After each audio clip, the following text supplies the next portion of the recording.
Okay, I think we're up and running on YouTube now. We just close that. Um,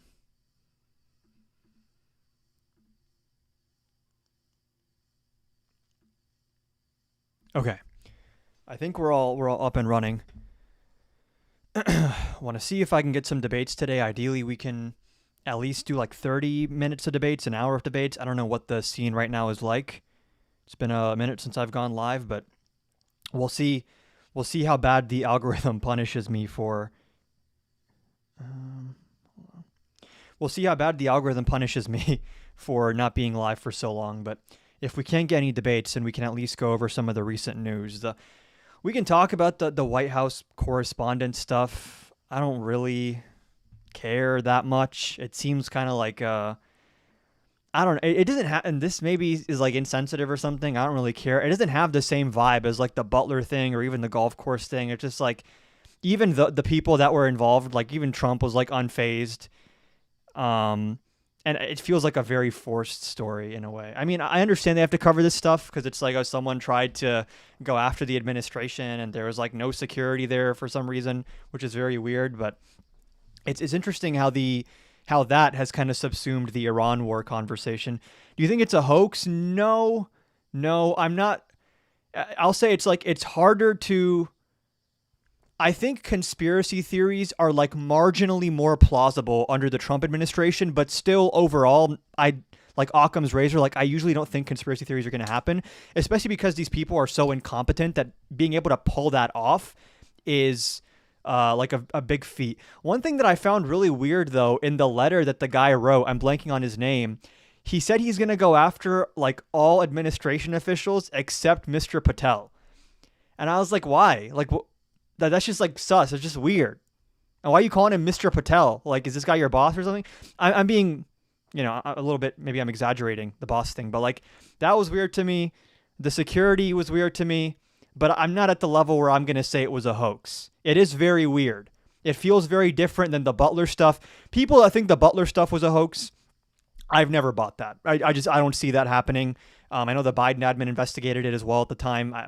And even with this being a hoax, like these people are so incompetent and there's so many leaks that I have a hard time believing that even this was a hoax. But I don't know. There's weird. It could also be like, I'm not going to say anything. I don't want to start just spouting off unsubstantiated claims. But I will say this was weird. This was very, very weird. If you're watching on YouTube, I don't know how many people are watching on YouTube. Is everything running smoothly on your end? And yet the way that every single right-wing influencer like clockwork is like, well, looks like we need the ballroom, guys. If there's one thing we can learn, it's that we need the ballroom. Really? That's your takeaway from this? Is the fucking ballroom? Okay. Yeah, the whole thing to me just it smells. It's like it doesn't make sense. It's convenient timing as well. I will say this guy's hitting rock bottom approval ratings. The Republican Party is in crisis mode behind the scenes. They're on track to be, and thank you guys for checking over on YouTube. They're on track to get fucked in the Senate elections in the midterms. So it is safer. The ballroom will be safer. Okay? But you understand how like stupid it is to be focusing on a ballroom when we're in the middle of a unforced conflict with Iran that Trump marched us into. And I mean, you have economic crises brewing, at least, if not underway. The prioritization was already fucked. And now that they have this pretext to act like the ballroom is of any kind of importance, I'm rolling my eyes. And it's like, I open the news and I see this story like shoved down my throat. And I'm like, I'm just not feeling it. I don't really care. I'm just fatigued by it. And it just feels so inconsequential compared to everything else happening in the world. You should debate Andrew. Andrew who? The problem with somebody like you is you can't think about two things at once, obviously. The problem with somebody like you is that you don't understand severity and scale.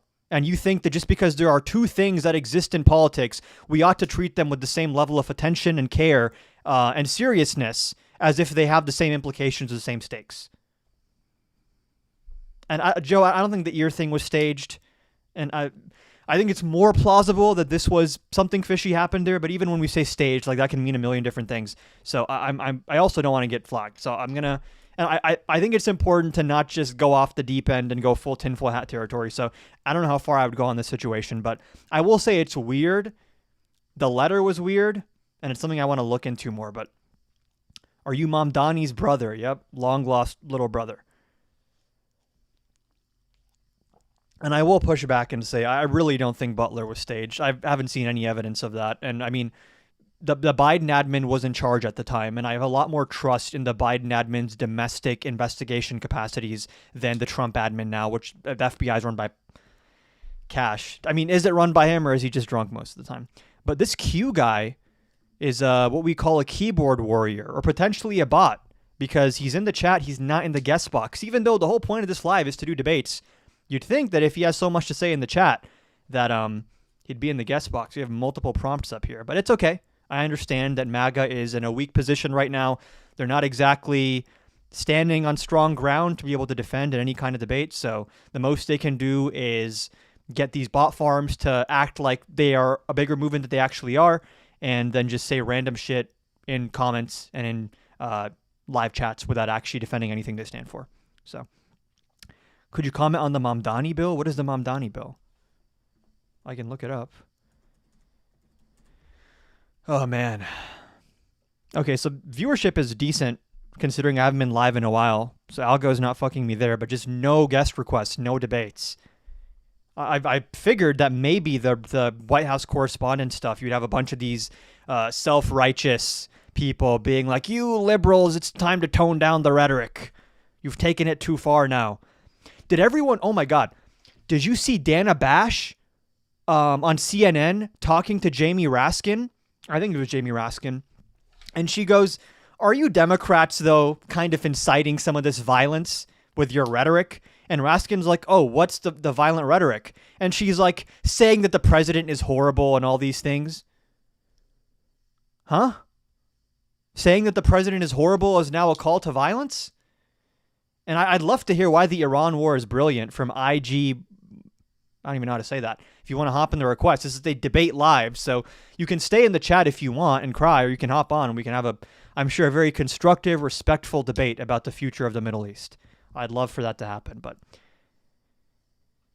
I would bet 1 million Liam would say that exact thing. The Democrats are inciting it with our rhetoric. I don't buy the people that were like, oh, free speech, absolutism, and there's no such thing as hate speech and all this stuff are now like, if you criticize Trump, then you want him to die. It's just, stop. It's save me the crocodile tears. It's just boring.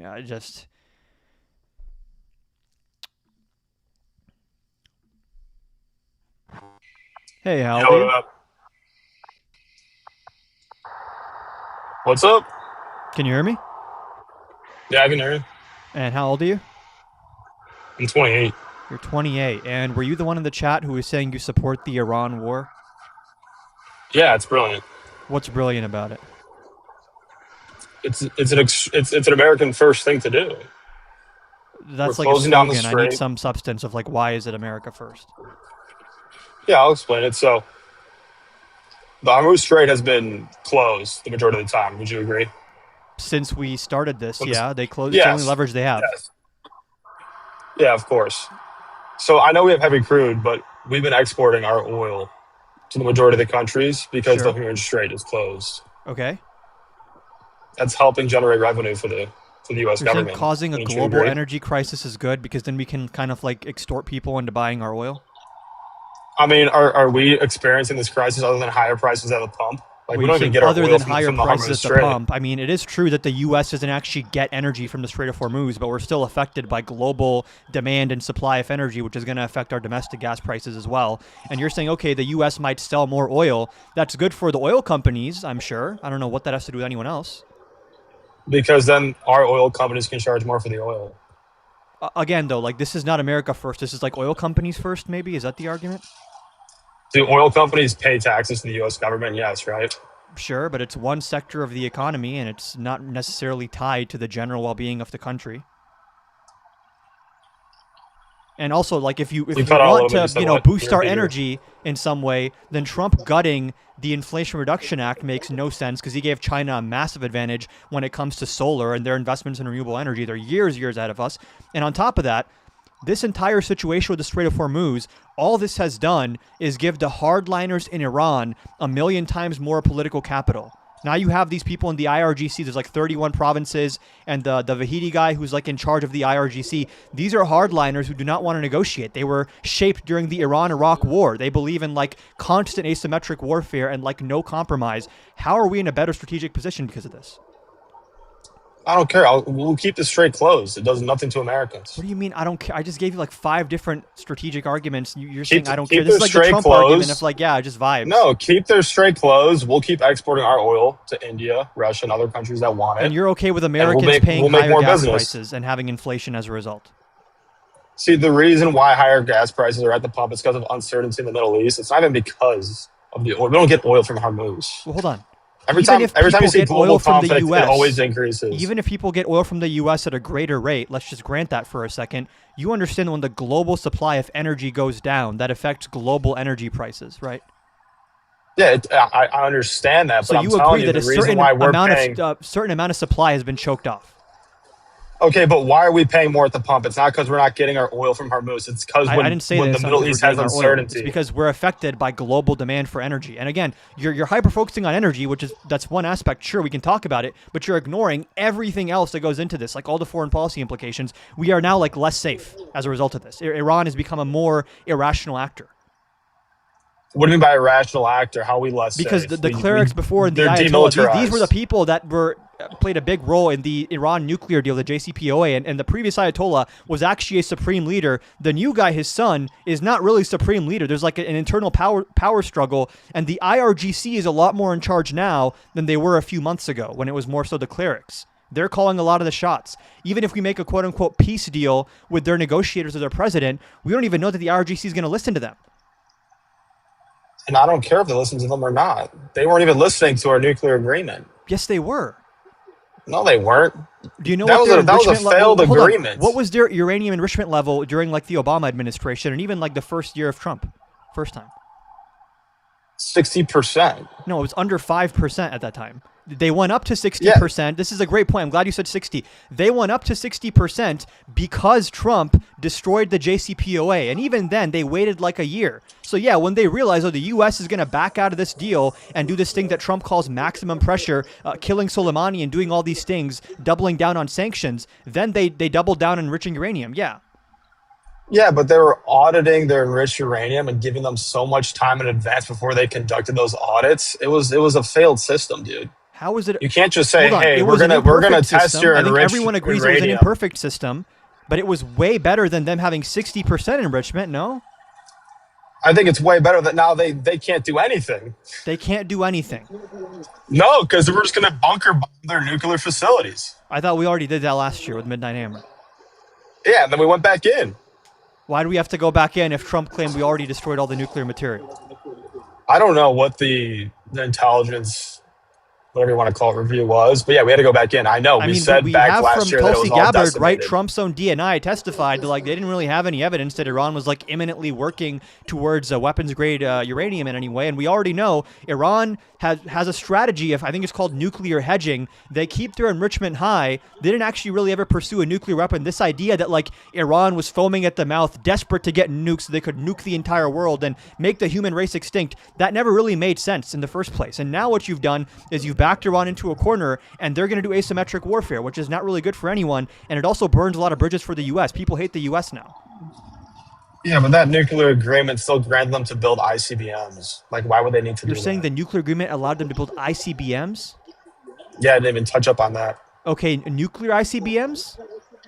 No, just regular ICBMs. That Okay, should so be part of the the point of agreement. the nuclear agreement was not the Iran demilitarization agreement. It was the Iran nuclear agreement. It was meant to affect their enriched uranium and also just change the relationship we have with Iran to a more diplomatic one than an adversarial one, which is probably better than war, no? No, because that agreement, again, when it came to the audits, it gave them too much leeway and advance notice so that when we conducted those audits, they can just hide their Again, you're evidence or saying like the plan agreement for was it. imperfect, but it was better than what we have now, which is no No, audits. There's it nothing. failed. It wasn't a good agreement at all. It didn't serve its purpose. You're free to look this up, as is everyone else, what Iran's enrichment levels were at the time. If you I'm think they saying I were don't believe conducting those secret numbers. nuclear tests, it's very easy to detect that, especially given the amount of surveillance they agreed to. And there are still holes in the agreement, I'm sure. But the idea there would be, okay, let's form a better agreement, not let's now end the agreement and then make them never trust us again in a deal because we're backing out of our own deal, and just antagonize them more and more and make them want to fight us. Like, that doesn't make any sense.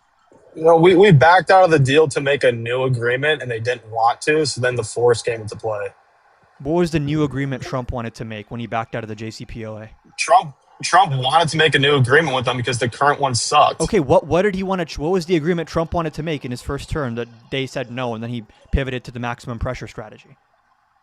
I don't know what he was proposing, but he backed out of that agreement because he did not like it. It's funny because I'm just curious. You're saying Trump backed out of the JCPOA because he wanted a better deal, but the deal that Trump and the Trump admin is proposing now is a weaker agreement than the JCPOA was. So actually, if you compare whatever agreement Trump and Vance are proposing right now to Iran, and you compare that proposal to the JCPOA, Iran is much better off in that proposed deal. I mean, Trump already said, I'm willing to use their 10-point plan as a basis for negotiation. That 10-point plan was a list of maximalist demands from Iran. Yeah, I'd have to see where this lands before I can critique what was the better option. But as of now, the military is 90% destroyed, and they don't have anywhere near the amount of Iran's enrichment conventional that they did. military was never really the question mark in a hot war with Iran. We've always known that Iran's strategy in a war is going to be asymmetrical warfare. When they went to war against Iraq as well, Iraq had them outgunned and better technology militarily, but Iran still overwhelmed them through the sheer force of will and volume and like a war of attrition. That's always been their MO. So like saying mission success because you destroyed their conventional forces is like not really anything special. And closed off the Strait of Hormuz. Say it again. They can't do business. And they can't do business. It's not just about their military. They can't do business, and we're making and also a lot of Asian countries and European countries are being affected by this. Italy is like doing lockdowns. Isn't Italy doing like virtual school because of this? Like Zoom classes? I don't know, but again, what was a better American first approach to this, though? A better America first approach would be you try diplomacy wherever diplomacy is possible, and in any situation, war should always be the very, very, very last resort, because war is a horrible thing. It's a failure of human beings. And if they flip us off and say no, now what? Then that would be a bridge you cross when you get to it, but it didn't seem like that was really the case. The person who flipped them off and said no was Trump. Yeah, because that agreement sucks. We wanted something else, and they didn't want to do that. If an so now we got to come to different. You need to provide evidence for this, terms. that like Trump tried to negotiate, and they were like, no. My recollection is Trump just said fuck Iran and fuck the JCPOA. Time for maximum pressure. What was the agreement he was proposing? Yeah, he was pressuring them to make a new agreement. Okay, that's what they're doing now. What would be the different parameters of the agreement as opposed to the JCPOA? We're witnessing it. They're crafting it up right now. No, but the agreement that Trump is crafting up right now is weaker than the JCPOA. It allows Iran to have way more than the JCPOA did. We'll see where they land. I'm not going to say they're weaker. It's a crappier deal because it hasn't come into play yet. Okay, so now it's just we'll see where they land. It's not that Trump has some kind of concrete goal for an agreement. No, so because here's the thing. Like at the beginning of this Iranian thing, I didn't even see what he was going to do when he was closing off the Strait of Hormuz. I'm like, what is he doing? Then I saw the amount of oil tankers that were coming to the U.S. because he closed the strait when everybody was complaining about it. He was saying he was going to open it. He's like, screw that. I'm going to close this strait and I'm going to get more money to export oil out of the U.S. The oil companies, again, this is not America first. This is like big business first, maybe. Yeah, when American businesses make money, the U.S. government makes money. We're $32 trillion in debt. Yeah, I know Donald Trump's spending is outrageous, doesn't really but hold still. when Trump is all about cutting taxes for corporations, right? If you want to talk about bringing in revenue, I'm going to go out on a hunch and say there's better ways to bring in governmental revenue than starting a war with Iran and then blackmailing the world into buying our oil at higher prices. That seems like a very convoluted way. Maybe just raise taxes on like capital gains or something. Wait, raise taxes on capital gains? I mean, that's a whole other conversation. Disincentivizing businesses to start up in America? Like, come on, dude. Why would that disincentivize businesses to start up in America? Because if another country offers lower taxes, where do you think they're going to go? And especially if they don't have tariffs implemented to sell their product in the largest consumer corporate taxes world. And capital gains taxes, these apply on profits and realized gains, not like investments. If you're investing in equipment or employees, those aren't even taxable. Still, that's inflationary. I don't like those taxes. It's inflationary and causing a global energy crisis that pushes up energy prices and therefore pushes up price for everything else. That's not inflationary? No, it is inflationary, but it's not long term. It's not going to be like a 10-year bill. When you overall reduce the supply of oil? Because when you change a corporate tax, how long is that going to be into place? 4, 5, 10 years? It depends on who's in Congress. Okay, well, again, I know this isn't going to last 4, 5, 10 years. Gas prices are not going to be this up for the next 4, 5, 10 years. We can hope it doesn't last 4, 5, 10 years, but what we do know now is Iran is going to be way harder to negotiate with and way less willing to make any kind of agreement with us, because now the IRGC hardliners are in charge in Iran, not the clerics. Okay, so if if we close the strait and we threaten to bomb their electricity plants and stuff, you really think they're not going to want to make a deal? You want us to bomb their civilian infrastructure? I'm not saying to bomb that. Like you can. That's what a power plant is. I'm saying you can pressure it so that their own civilians will show up to the Capitol like a Frankenstein movie. We threaten war crimes in hopes that the civilians are going to overtake the heavily armed IRGC and establish a new government in Iran. Yeah, whose fault is it? Why won't they make a deal? Whose fault is it? It's Trump's fault. Yeah. This is no, it's not. All they got to do is make a deal. Things like, I want America to be better off energy-wise. I'm like, okay, sure, that makes sense. And then instead of having any kind of normal plan, you're like, what we're going to do is start a regional conflict that we can't win so that sometimes people buy more oil from us. It's like, what? This just sounds like you're working backwards from Trump did something stupid as fuck, and now you're trying to conjure up some kind of rationale for it when there isn't one. Hello? I don't know if you left the app on purpose or what's going on, but you're not on the mic. Oh, he left. Cool. Yeah, sorry, I got a call. Okay, no, he's back. Sorry, I got a call. No, I didn't leave, dude. No, you're good. Go ahead. No, yeah, I'm just saying. I think they can make a deal if they want to. Okay. They're now less likely to make a deal because of what Trump has done. When you attack people during negotiations, they're probably less likely to agree to a deal, right? And maybe you need to go search on ChatGPT or something, but...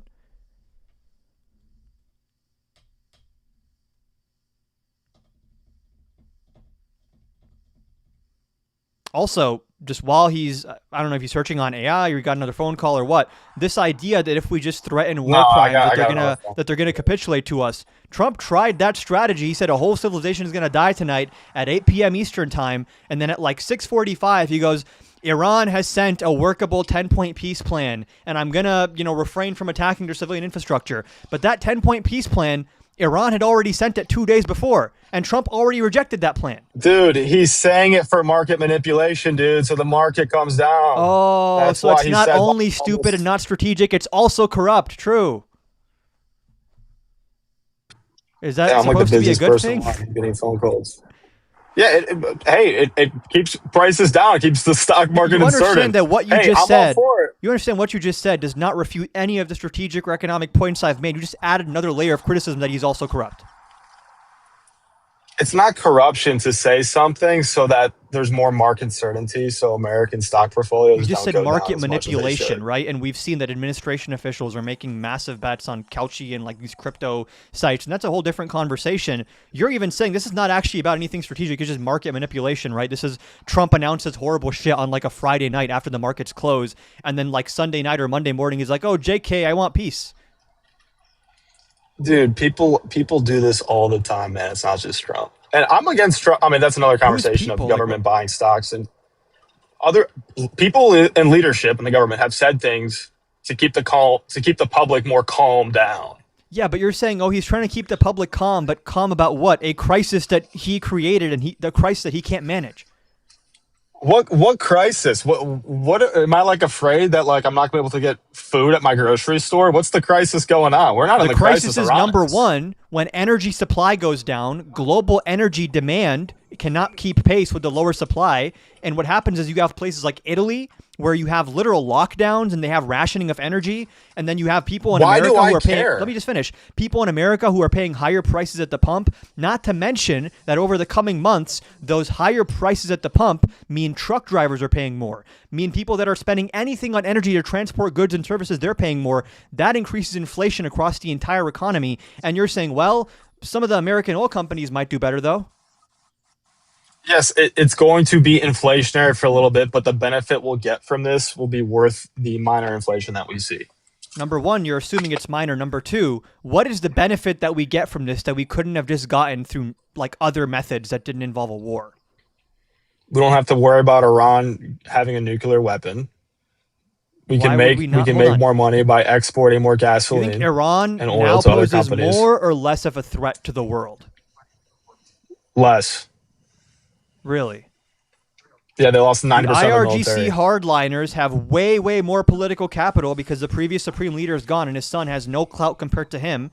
Strait of Hormuz is shut down. Our European allies fucking hate us. Our East Asian allies fucking hate us because of this. And Trump's like, well, guys, don't worry. I might have cut off a bunch of your oil supply, but you can just buy it from me instead to make me money. Yeah, that's America first. And how are they going to have more capital? It's America first to make all of our allies fucking hate us. Why do they hate us? They can go open up the strait.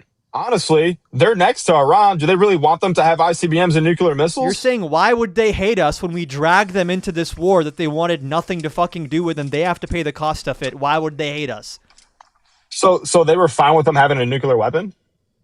Iran, if they wanted a nuclear weapon, could have gotten one sooner. They were doing nuclear hedging the entire time.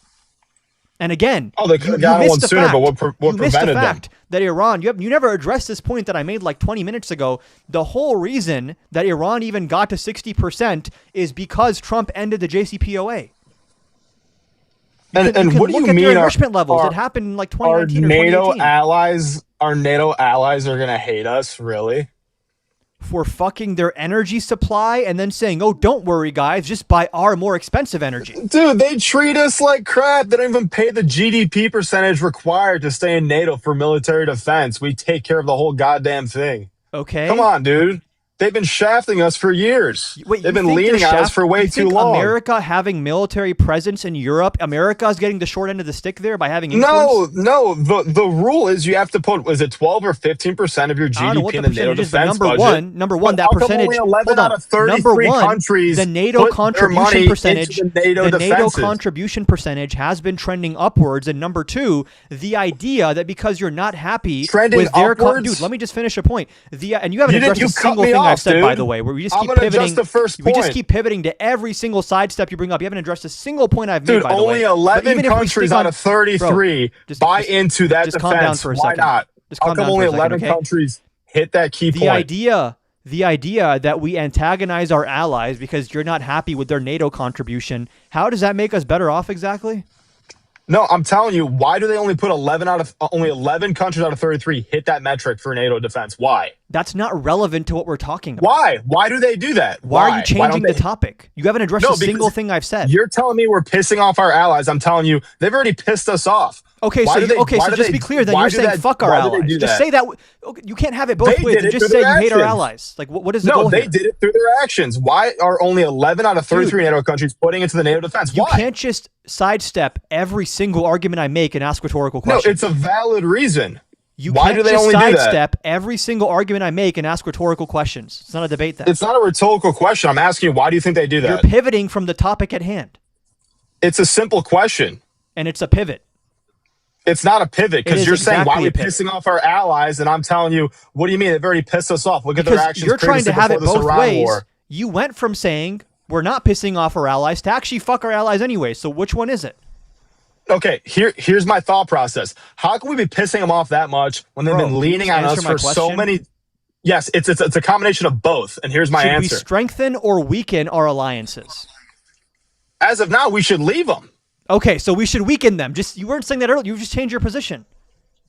We can't strengthen them because they don't want to put in the GDP percentage for NATO defense. Do you even have a position? You just changed your entire argument. What are you even arguing? Yeah, and here's the reason why. Only 11 out of 33 do it because they don't give a shit about us. They flip us off and they say, fuck that. We're not putting the 15% GDP in the defense. Only 11 of us will out of Maybe 33 they because don't they don't fuck with give us a because fuck. Trump is always So antagonizing them on Truth Social and cozying up to Russia. Doing it since Trump was in power. They haven't been doing it. They've been doing it to Obama. They did it to Bush. They flipped all those presidents off. So now they can take it up the shorts and deal with it now because we don't give a shit about them. America's getting flipped off when they have bases. And you're like, defending, bro, yes, you have to let me respond. And then when I respond, you have to actually address what I'm saying. You've just been ranting about random shit for the past 20 minutes. It's the most non-American first approach that you could possibly do. That's what you're defending. No, we should back them up and not piss them off when they've been flipping us off for decades, dude. Not putting in simple GDP percentage. Because they're not putting. Why else would they not be putting it in? Why are you not addressing? You haven't addressed a single Iran argument I've made at all. Because you have to agree with me. They're not doing that percentage because they don't care. There's this thing called chronological order for you to dodge multiple substantive arguments I've made and say, well, NATO's mean to us sometimes. They don't care, dude. And I know you're not a dumb guy. You can agree they don't care enough to hit that metric. That's why they don't do it. There are ways to persuade them to hit the metric that don't involve a regional war. We shouldn't need to persuade them. They should want to do it. It's for them. You're not addressing what I'm saying, and you're interrupting me constantly. So, like, what are we doing here? I know you're getting a little bit frantic. Oh, he left. What the fuck? Okay, he left. Cool.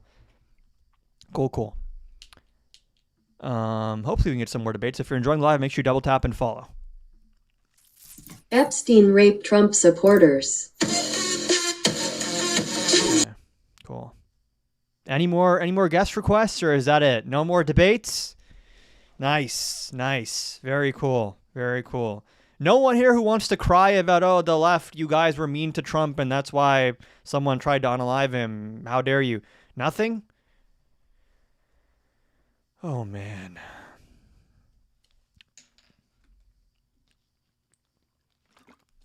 If you're enjoying the live, make sure you double tap the screen, follow up above, join the Discord, follow on Twitter, subscribe on YouTube.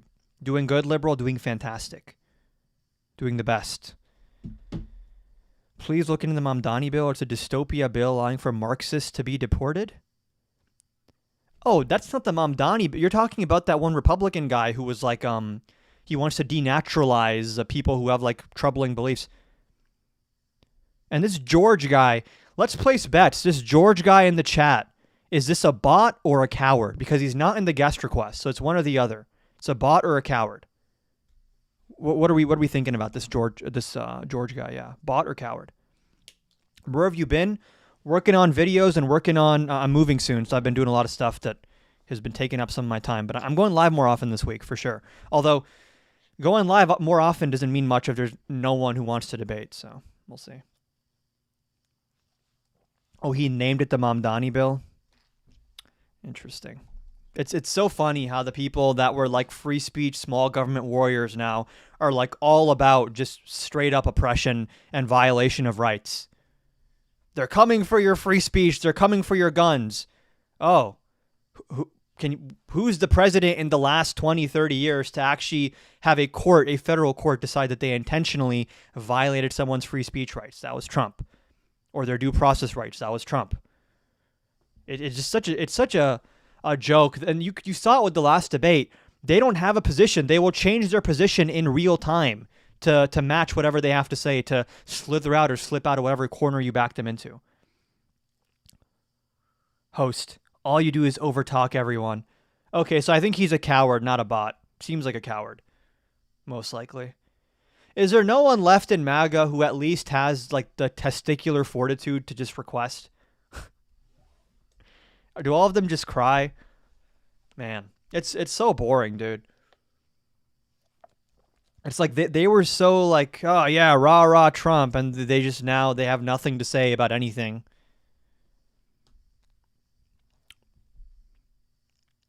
They cry a lot. Yeah, and it's like it's okay to cry a lot if you actually want to defend your beliefs, maybe. If you get no debates, can you react to the new Zionist Jubilee thing? Maybe, but Jubilee is really aggressive with copyright strikes, and I'm live on YouTube as well. So if I react to the Jubilee thing, then it's gonna flag me on YouTube on the VOD. I can watch maybe the Trump interview, and maybe this will bring on some crazy people, where he talked about the recent attempt on his life. Although I don't really give much of a fuck, honestly, but I guess we can check that out if we have nothing else. Hold on, where's YouTube chat?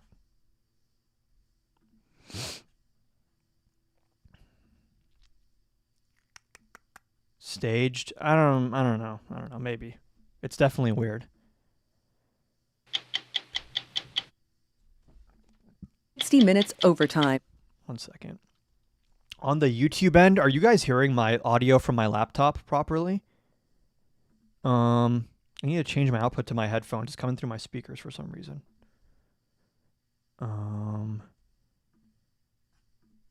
Okay, that's better. Hold on.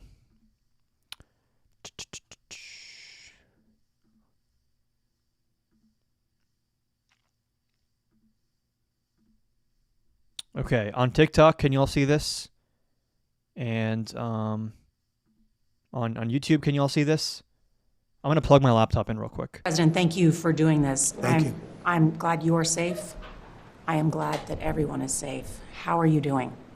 I'm doing well. It was quite an evening. It was a very difficult thing to watch, frankly, but doing very well. Mr. President, do you know if you were the target of the gunman? I don't know. It sounded to me, I read a manifesto. He's radicalized. He was a Christian, a believer, and then he became an anti-Christian, and he had a lot of change. He's been going through a lot based on what he wrote. His brother complained about him, and I think reported him to the police, and his sister likewise complained about him. His family was very concerned. He was probably a pretty sick guy. But just by the way, heads up, is this Nora O'Donnell? Is that her name? Something O'Donnell? Yeah, Nora. She fucking sucks, bro. She interviewed Trump on 60 Minutes, like, I want to say a few months ago, and she was just, like, straight up eating his ass the whole time, and he was still being a dick to her. So, like, just, I have no faith this is going to be an interview that holds him accountable. These people are all stooges, bro. I get to all of those. There's very few people left in the media that have a fucking backbone. I honestly think that the White House Correspondents' Dinner should have been boycotted by all these media people. Your live contains themes that some may find uncomfortable and has been restricted for harassment and bullying. Is this a temporary restriction? Does anyone know how this works? Should I do a restart or should I just keep it going? And who did I harass or bully, bro? Also walk through this, what happened last night. But first, this appears to be the third. Restart? Okay, so it's not temporary? I would do a restart. I don't trust them. Appeal? I don't see an appeal option anywhere. Okay, I need all of y'all to go to my profile real quick and just hang tight. I'm going to stay live on YouTube. So actually, you should be watching on YouTube and subscribed on YouTube, by the way. And join the Discord, follow me on Twitter, all that good stuff. But if you want to watch on TikTok, just bear with me for 30 seconds. I'm going to restart real quick. Okay, hopefully the restart doesn't tank the fucking live viewership, bro. We had a decent amount of people. Okay. And I want to get to all of those details and also walk through this, what happened last night. But first, this appears to be the third attempted assassination on your life. The first in Butler, the second, of course, on the golf course in Florida. Why do you think so many people may be trying to kill you? So I've said it, and I've said it... Hold on, this might be an important part, so I'm going to rewind a little bit so people don't miss this part of the reaction. But if y'all are rolling in, make sure you're double tapping the screen, following up above. Discord, Twitter, and pay links are all in the link tree in my bio. So do all that stuff as well. But I really hope that restart wasn't a bad idea, because I was assuming the algorithm was going to fuck me today because I haven't been live in a while, but we had a decent amount of people, and sometimes restarts have the opposite effect of what's intended, so we'll see. Came over from TikTok. His sister likewise complained about him. His family was very concerned. He was probably a pretty sick guy. And I want to get to all of those details and also walk through this, what happened last night. But first, this appears to be the third attempted assassination on your life. The first in Butler, the second, of course. You're all hopping on, and if you're watching, just habitually, I need to get better at asking people to do this. Just make sure you're constantly double tapping the screen. If you're not followed, make sure you follow. Subscribe on YouTube. You can also watch the live on YouTube. The layout is a little bit better on YouTube. Join the Discord. Follow me on Twitter. Pay links are there as well. Just make sure you do all that stuff. Golf course in Florida. Why do you think so many people may be trying to kill you? So I've said it, and I've said it numerous times, and I've actually, because of the position I'm in, I've done quite a bit of... Republicans love to do this victim blaming thing where they're like, oh, if you didn't want this to happen, you shouldn't have done this. And I think someone has to say to Trump, hey, man, listen, if you change politics in this way where you constantly threaten people's life, threaten them with jail time, and have this incendiary rhetoric that basically dehumanizes half the country, dehumanizes anyone who doesn't agree with you, then that's going to create an environment where people are going to try to unalive you. That's on you, buddy. It's actually on you. Research into the word assassination, terrible word. And because when Obama was the preeminent fixture in American politics, did anyone try to unalive Trump? When Biden was, I guess the Butler stuff happened, but like it is Trump who creates this environment that leads this, that causes this kind of stuff to happen. They go after consequential presidents. Oh man, that restart might have been a bad idea. Said, do things. If you look at what I've done, we've turned this country around. We've taken a country that was actually or maybe does the flag just stick around even if you restart? Does it just bump you down in terms of your account prioritization in the algorithm? It was dying very rapidly, and it's the hottest country anywhere in the world. We had a skirmish, a war, whatever you want to call it, with Venezuela. We won that very decisively, and we now have a great relationship with Venezuela. It's been a very profitable relationship, and we're in this Iran weird right talking point about like, oh, our oil companies are going to do really good. That's America first. It's like, even if we take this argument that like there's a financial interest and Trump is somehow bringing in all this money and people are buying American stuff, not even true. But even if it, let's just take it for granted for a second. That's good for companies, I guess, maybe, right? Like executives and stockholders and stuff. Why is that good for the average person? Oh, these companies, oil companies can charge more, so it's good for them. Who's paying the fucking prices on that, though, bro? Like, think one layer deeper, maybe. Other presidents should have done it, but they never chose to do it. They should have. They made a terrible mistake by not doing it. It's tougher now than it would have been 10 years ago. Someone on YouTube said, I will double tap the screen when you do or say something I like. I am not your promoter. Well, if you're watching on YouTube, double tapping the screen is just going to pause and unpause the video. So you can disregard that in general if you're on YouTube. 5 years ago, because... But it is true. You're not my promoter. You're under no obligation to double tap the screen. Everything else. If we didn't do the B-2 bomber attack, that alone was a big deal. The killing of Soleimani, which I did in my first term, was a big deal. But when you're consequential, when you do things, a lot of things, and things that work out very well for our country, Abraham Lincoln was assassinated. McKinley was assassinated. You are not Abraham Lincoln, bro. Made the country very rich. People don't realize that. Then Teddy Roosevelt went out and spent the money that was made by McKinley, but he was very consequential, actually, but he was assassinated. So, you mentioned, Mr. President, consequential, and your policies are also controversial. Is that part of it? Well, I don't think that way. I don't think in terms of what they are. I just think of what they are for the country. For instance, I inherited the worst border we've ever... What the fuck is this guy even talking about? By McKinley, but he was very consequential, actually, but he was assassinated. So, you mentioned, Mr. President, consequential, and your policies are also controversial. Is that part of it? Well, I don't think that way. I don't think in terms of what they are. I just think of what they are for the country. For instance, I don't think about what they are. I just think about what they are for the country. Okay, bro. Cool. The worst border we've ever had in the history of our country, where 25 million people came in. Is everyone else at the point now where like when Trump talks, you just roll your eyes? You're like, okay, bro, wrap it up. We've heard the shit before. Yeah, hot as a pistol, and okay, sure, shut the. It's like even the novelty or like the humor of like, oh, Trump's doing Trumpisms and saying all these silly things, oh, bigly and doing the hand motions. It's so boring and played out at this point, bro. Just shut up, like, please. At least, and many of them were from hardcore criminals, and they were drug dealers. Oh, they were sick people. They were from prisons. They emptied out prisons into our country. And they were coming in. They were flooding in. Mental institutions, insane asylums into our country. Yeah. And I don't know if that's controversial to say we have to move those people out, but we have. But it is from the standpoint, you're doing something, and you're doing something that's good. Things like men playing in women's sports. I'm against that. things like transgender for everyone. I'm against We could have a fucking nuclear global war where like human beings go extinct, and this guy would be like, well, there's no men in women's sports, guys. There's so many things that I'm against. I don't think they're controversial. I think the other. Who is this for? Like, who watches this and they're like, hell yeah, Trump. Like, dude, just. I feel like Trump used to have political instincts at one point.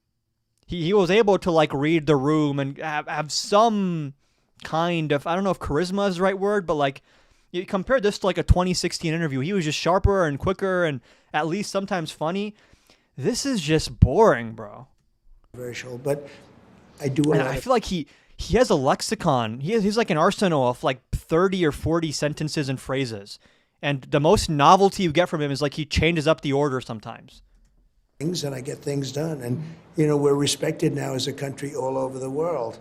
And some people love that, but some people probably don't. Mr. President, I'm sure you've now had the opportunity to see some of the pictures of what happened last night, and I want to walk through that. Sure. It was just around 8:30 p.m. You are sitting there next to the First Lady. The entertainer named Oz Perlman is talking to you. He's known as the Right. mentalist. When did you know something was wrong? Right around that point, in fact, you can see the expression on the First Lady's face, and your president of the evening, chairman or president or both, who is doing a great job, by the way. Weijia Jiang, your CBS associate, News. yeah, she was a terrific person. And she was, you know, she had this big smile. I mean, they were, you know what they were talking about? They were asking the name of Caroline's child that he didn't know, I guess. But Your he was press able to- secretary is expecting, and he was trying to guess That's the right. baby's name. That's right. And that was the question. That was what he was actually able to get it. I'm not sure I'm a believer in this, but he was able to get it. And the First Lady and your associate were amazed. You could see and that Shock was, on their faces. it wasn't the shock about something outside. But right after that, we heard a big bang, and it was either a gunshot or it was a tray of dishes, which happens a lot in ballrooms. And I was hoping it was a tray, but it wasn't. You mentioned the First Lady. Thank you, Jared, for sharing the live dozens of times. Why can't everyone be more like Jared, bro? Just double tap this fucking screen. Her Okay? face, she looked very alarmed. Was she was. scared? Well, I don't want to say, and people don't like having it said that they were scared, but certainly, I mean, who wouldn't be when you have a situation like that? By that time, I think she realized ahead of time that that was more of a bullet than it was a tray. Okay, bro. She was, I looked at her face just a Oh little while my ago. God, bro. Go to a dentist. Ew. And you see the pristine white fucking fake teeth and then just this darkness. Oh my God. And she was, I looked at her face just a little while ago before I came. I saw the scene. They played it for me in, you know, pretty good close-up. And she looked very upset about what just took place, yeah. Mm-hmm. Why not? You see the security moving quickly. Right. Within seconds, grabbing the vice president by his coat, lifting him up, bringing him out. Then the counter-assault comes in. Took 10 seconds for them to flank you, Mr. President, and then 20 seconds. Oh, the guys, they were so good. The law enforcement, I love them. They're so tough. They're so strong. They came in and they protected everything and they were awesome. To get you out. Right. It looked chaotic. At one point, you were down. What was happening? Well, what happened is it was a little bit me. I wanted to see what was happening, and I wasn't making it that easy for him. I wanted to see what was going on. And by that time, we started to realize maybe it was a bad problem, different kind of a problem, bad one, and different than what would be normal noise from a ballroom, which you hear all the time. Bro, we get And- it. We understand there was a gunshot noise. Oh my God. How much time has he spent on just, there was a noise and you'd never know what the noise is? Was it a dish? Was it a gunshot? But there was a noise and it was a, bro, okay, yes. Surrounded by Oh great my people. God. And I probably made them act a little bit more slowly. I said, wait a minute, let me see, wait a minute. So, I'm telling guys. Just at that moment where it looks like you go sort of down with the service, Well, you were they telling asked- them It's to like, wait. why are we writing a novel about this? Who cares? Then I started walking with him. I started walking. I started walking. And then I took a breath in. I took a breath out. I blinked. I looked left. Okay. please go down on the floor. So I went down, and First Lady went down also, but we were asked to go down by the agents as I was walking. In other words, They wanted you almost to crawl I was out. standing up, pretty much. I was And standing she's up. egging him on. They asked me to go down. I had to go down, so he went down. Oh, they asked you to get down, did they? So you had to go to the floor. And then turned around the opposite direction and started pretty much walking out. If pretty there's tall, one, a little bent over. because my big takeaway from the White House Correspondents' Dinner and the ensuing response has nothing to do with, the liberals, they're so mean to Trump and they're all coming for him. It's more just like the media is fucking sucks, bro. They're so much worse than even I realized or thought. They're just so obsessed with access that they'll sell out completely. I mean, half of these people act like fucking state-run media at this point. looking to be standing too tall. And but I was walking out. It was about halfway there, and they said, "Please go down to the floor. Please go down to the floor." So I dropped to the floor. So did the. We understand. Yes, they asked you to get down. There was a loud noise and there was commotion. Yes, you've established that in like a million different ways. We understand. First Lady. What was your thought at that moment? What did the First Lady say? Well, my thought was, I've been through this before a couple of times, and she has not to this extent. She handled it great. I mean, she's very strong, smart. She got it. She knew what was happening. She listened. I did too, by the way. Because this was the first time when she they was- said, when they said drop down, that meant trouble. And obviously, I'm the president, and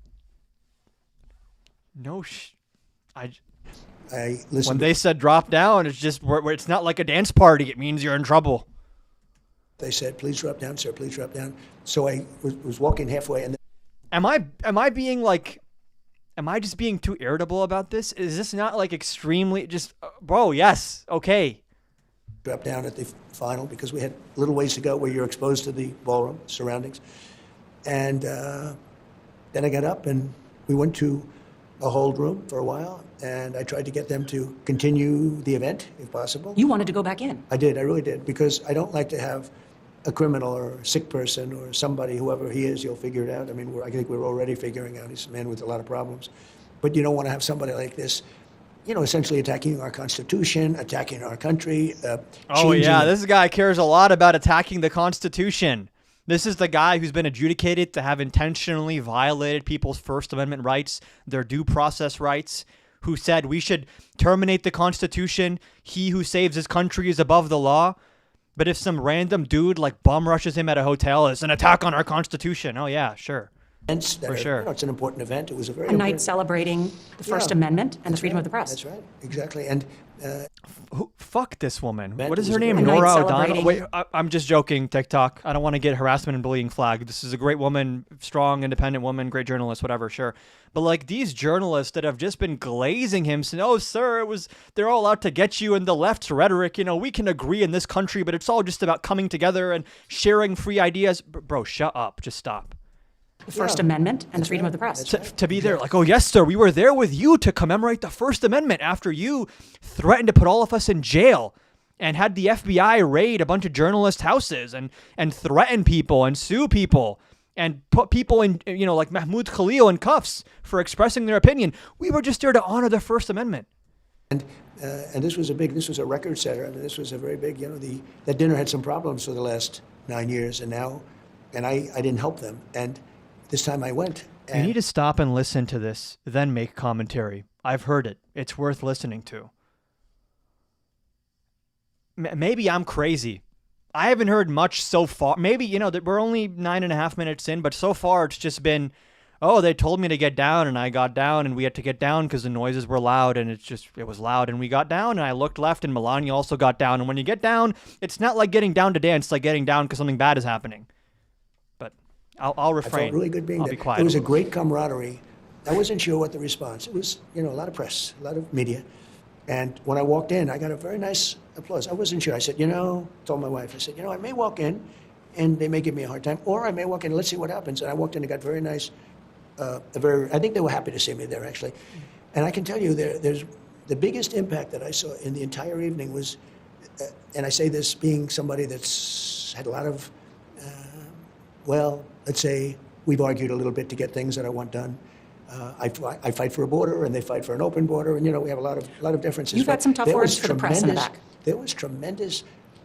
By this time the event had taken place, people were starting to feel safe. There was tremendous camaraderie. I mean, I saw Democrats, I saw senators, I saw congressmen and women.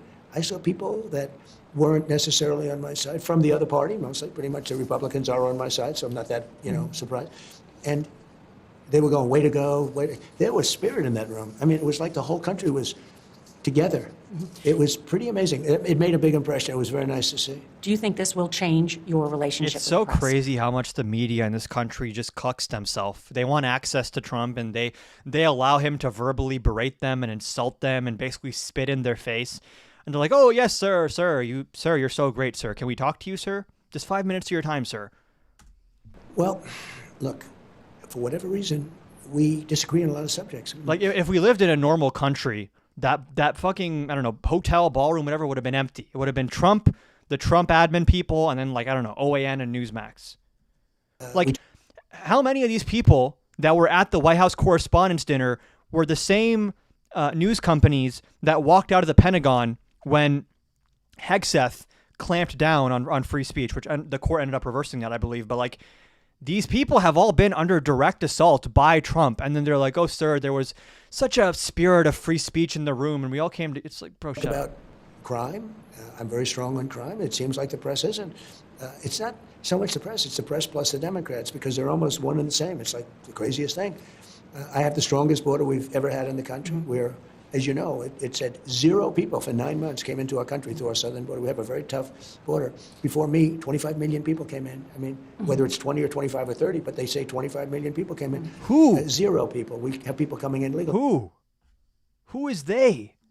That's Can I a ask you something? massive You said 20, something- 25, 30, 100 million. Who fucking knows? A lot of them came in. Like that. There are things that I like that I think are very standard. Yeah, I know that's not Eric. I blocked that account.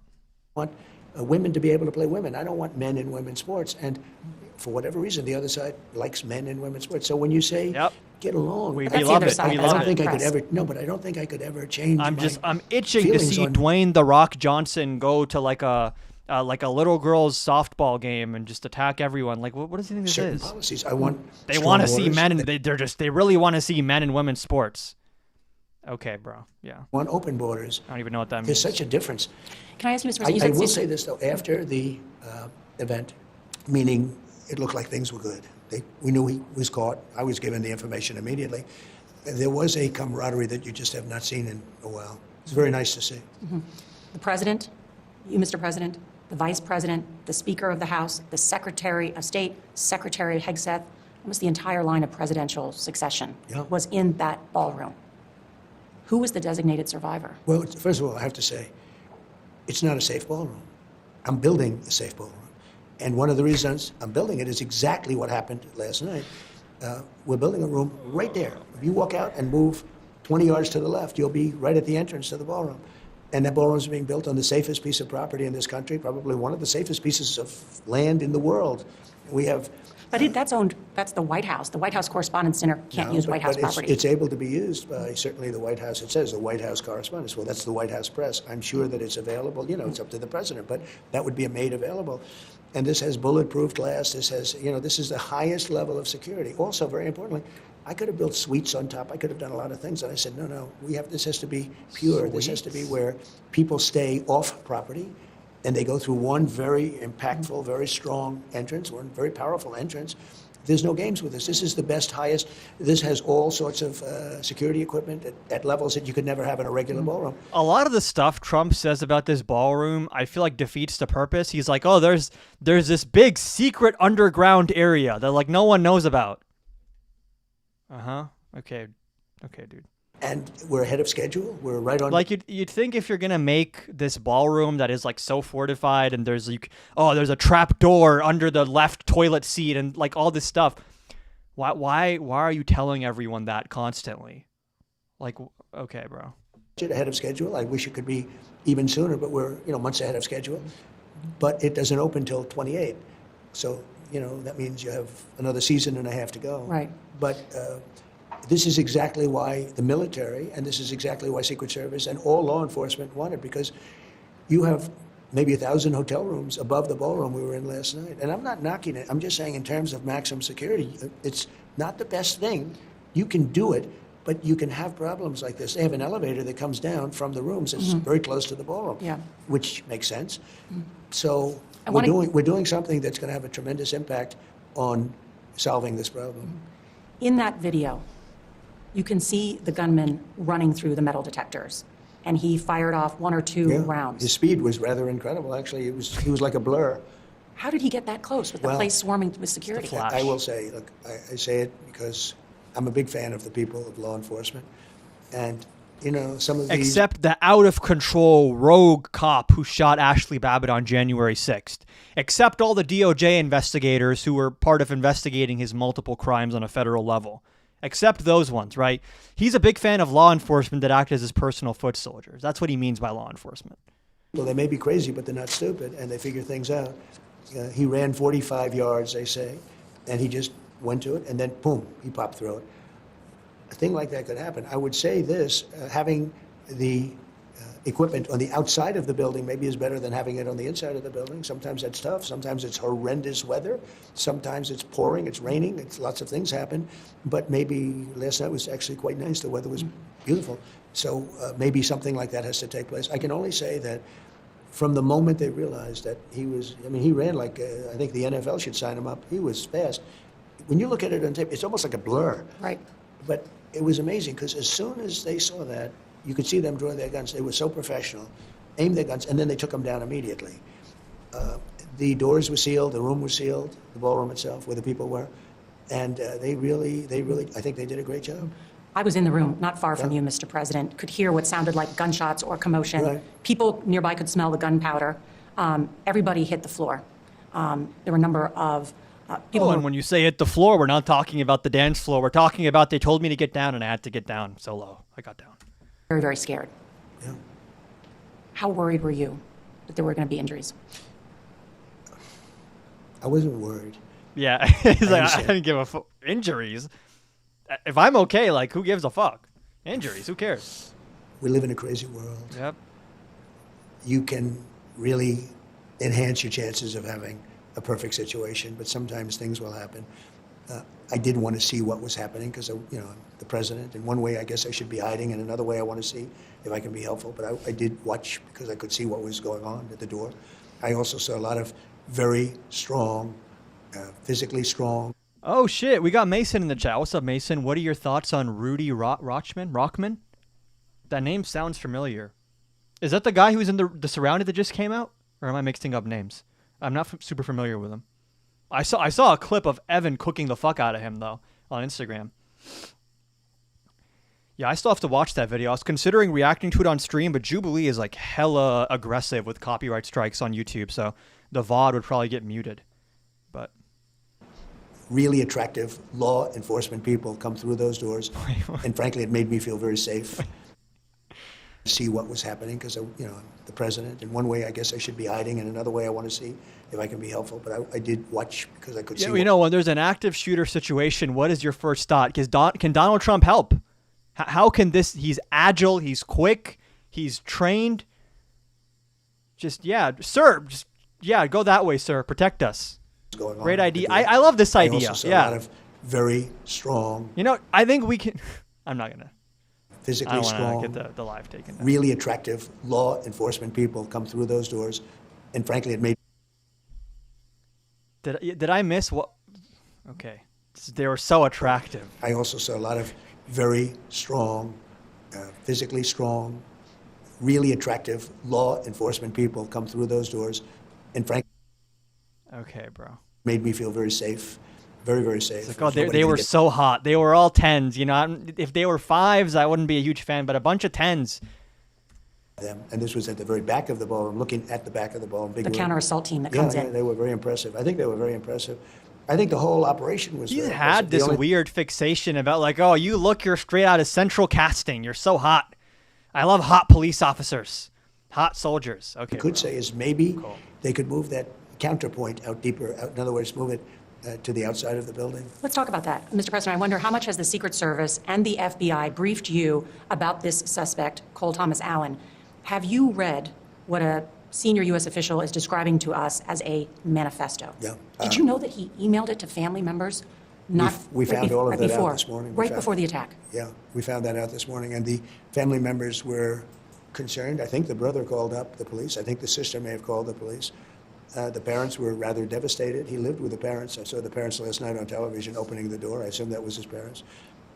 Look, you have sick people, and you have to mitigate the risk.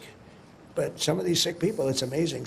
They're very sick, but they're also, in some cases, very... The most this guy ever has to say about any topic is just describing what the topic is. You know, with crime, you have these criminals, and you got to get law enforcement to enforce the law and stop the criminals from criming. He's a risk, and you gotta address the risks with measures. Okay, bro. Thanks. Look, Thank you have sick people, and you have to mitigate the risk. But some of these sick people, it's amazing. They're very sick, but they're also, in some cases, very, very smart. He went to great school. I can tell you the person in Butler, I don't know if you ever looked at his academic credentials. He had almost 1,600 on his college boards. 1,600. Nobody has. I mean, it's the Damn. upper... The Butler guy got a better SAT score than me? Hold on. Is this public knowledge? His name Thomas Crooks, right? SAT score. Damn, he got a 1530? Damn. 99.9 percentile or something, and he was a crazy person, but a smart crazy person. I think Bro, I need a haircut. the law enforcement did a great job last night. Let me ask you. I guess if they didn't, I wouldn't be here. But I think they really did a great job. Mm-hmm. Now, can you make adjustments? I mean, we're also learning. Can you make adjustments? I think the only adjustment would be you move your security equipment further away. But it was about 50 yards away. 50 yards is a lot of yards. Now, when a guy's running at that speed, he was a very fast 50 yards is a lot of yards. Yeah. person. Yeah. And he got him by a little bit by surprise, but that didn't matter because he was totally subdued very shortly after he passed that one point. The so-called manifesto is a stunning thing to read, Mr. President. He appears to reference a motive in it. He writes this quote, "Administration officials, they are targets." And he also wrote this, "I'm no longer willing to permit a Hold on. pedophile No. rapist." She missed it. He didn't say administration officials are targets. He was very specific about who's a target and who isn't. I think it's important to just read this. Hold on. Let's go to my bookmarks. I think it's on my bookmarks. I think there was like a letter he posted, right? And he said, administration officials are a target, except Mr. Patel. Except Mr. Patel. Interesting. I don't know what the logic there is. Traitor to coat my hands with his Was crime. this Cash Patel's scheme? He's like, you're not going to fire me. And he set this up with his little FBI, what is it called? Where you like entrapment or whatever? Well, I was waiting for you to read that because I knew you Rewind? would after he passed that one point. Yards. Now, when a guy's running at that speed, he was a very fast person. And he got him by a little bit by surprise, but that didn't matter because he was totally subdued very shortly after he passed that one point. The so-called manifesto is a stunning thing to read, Mr. President. He appears to reference a motive in it. He writes this quote, "Administration officials, they are targets." And he also wrote this, "I'm no longer willing to permit a pedophile, rapist, and traitor to coat my hands with his crimes." What's your reaction to that? Well, I was waiting for you to read that because I knew you would, because you're horrible people, horrible people. Yeah, he did write that. I'm not a Bro, what? You're so horrible. You're reading the manifesto of like the guy in the biggest news story in the country right now. You're fucking disgusting. Okay, bro. rapist. I didn't rape anybody. Oh, you I'm think, not a do you think he was I referring saw to that you? Excuse me. he looked into the camera. I'm not a pedophile. You read that crap from some sick person. I got associated with... You said he never said admin was a target. He said admin was a target. Yes. Except Patel. I was clarifying. If this guy, listen, if we got Trump supporters on YouTube, y'all got to hop on the TikTok guest request. We can get some debates going, please. stuff that has nothing to do with me. Please graduate from the level of keyboard warrior. Totally exonerated. Your friends on the other side of And the that was a plate good are comeback. the ones You that think were he was referring to you? involved with, let's say, Epstein or other things. But I said to myself, I'll do this interview, and they'll probably... I read the manifesto. As a sick person. But you should be ashamed of yourself reading that, because I'm not any of those things. Mr. President, and I these was are the never... gunman's words. Excuse me. You shouldn't be reading that on 60 Minutes. You're a disgrace. But go ahead. Let's finish. Bro, This woman, Nora O'Donnell, is a Trump glazer. In their last interview on 60 Minutes, she spent the whole time kissing his ass cheeks. The whole time. She didn't push him on anything. And she was so kind and deferential. And then what does Trump do to these people who spend the whole time kissing up to him, trying to get access, trying to do false equivalency? Oh, both sides need to tone down the red. He spits in your face. And then the other half of the time, he sends a fucking DOJ after you. What are you doing this for? The other thing that he wrote in... I don't feel bad for her. I really don't. Because it's like, yeah, if you put yourself in this position and have no self-respect, then I don't give a fuck if he does this to you. I'm not any of those things. Mr. President, and I was these are never, the gunman's words. Excuse me. You shouldn't be reading that on 60 Minutes. You're a disgrace. But go ahead. Let's... Like, bro, maybe this is extreme. It's like, I would rather just lose my access and just say, like, you're a disgrace. I'm doing my job, buddy. I'm reading the note of the guy who attacked you. Are you stupid? Like, you want me to not read it? The other thing that he wrote in the other thing in the manifesto that I think is God, imagine letting someone in terms of determining his motive. Talk to you He like had been this, staying bro. at the hotel since Friday. He checked in. He said he had cased the place, and he wrote, "What the hell is the Secret Service doing?" And he wrote this quote: "I expected security cameras at every bend, bugged hotel rooms, armed agents every 10 feet, metal detectors out the wazoo. What I got is nothing." He wrote, like, this level of And like, yeah, incompetence- there's places to show restraint, and you don't have to go tit for tat all the time. But it's like, some of these people put so much effort to glaze him and to legitimize him and act like, oh, there's the two equal sides and I'm trying to be fair and balanced. He doesn't care. When you try to appease MAGA and play their weird games that were already bullshit games, they don't give you a gold star, okay? You don't get anything for that. They just slap you in the face more and you do nothing about it. is worth looking at in terms of determining his motive. He had been staying at the hotel since Friday. He checked in, he said he had cased the place, and he wrote, "What the hell is the Secret Service doing?" And he wrote this quote: "I expected security cameras at every bend, bugged hotel rooms, armed agents every 10 feet, metal detectors out the wazoo. What I got is nothing." He wrote, like, this level of incompetence is insane. Sir, you have already had two... It's a little sus. I will say, I'm not trying to go tinfoil hat on here. I'm not trying to get my TikTok taken down. And everyone who watches me knows I'm not a conspiracy theorist, but this was some weird things about this one to me. Pretty That's all I'll incompetent, say. too, because he got caught. And he got caught pretty easily. And so I'd say he in was pretty fairness, bugged hotel rooms, I'm pretty sure that's illegal. Which, in fairness, that's never stopped the Trump admin. But at the same time, the Trump admin holding back from doing something because it would infringe on civil liberties is not exactly a story that I can buy. You know, not exactly a believable alibi. You know, we could have had better security, but we just didn't want to trample on people's, you know, the Bill of Rights outlines these very key freedoms. Oh, okay. Yeah. Well, he was pretty incompetent, too, because he got caught. And he got caught pretty easily. So I'd say he was pretty incompetent, too. You know, I could take any event having to do with security or anything else. I can always find fault, no matter what. I can take a baseball team... And without saying too much, I first want to say, people here who think like the Butler stuff was fake, I don't buy that. I really don't think the Butler stuff was fake.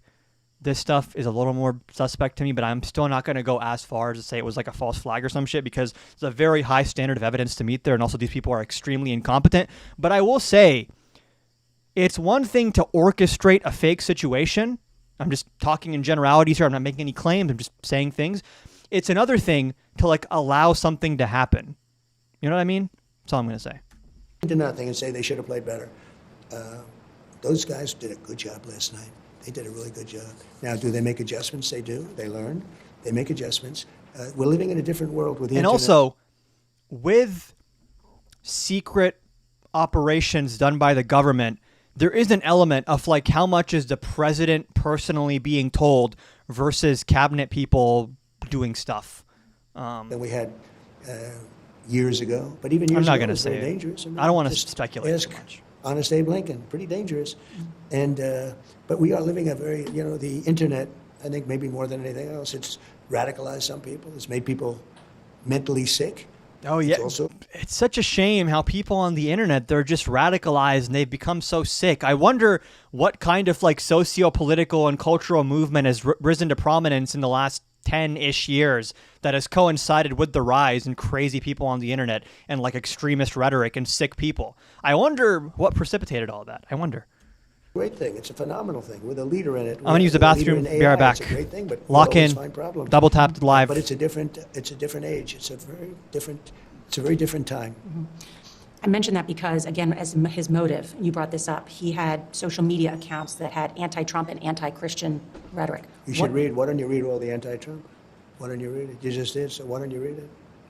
Well, he had a lot of anti-Christian rhetoric. He was part of a group called the Wide Awakes.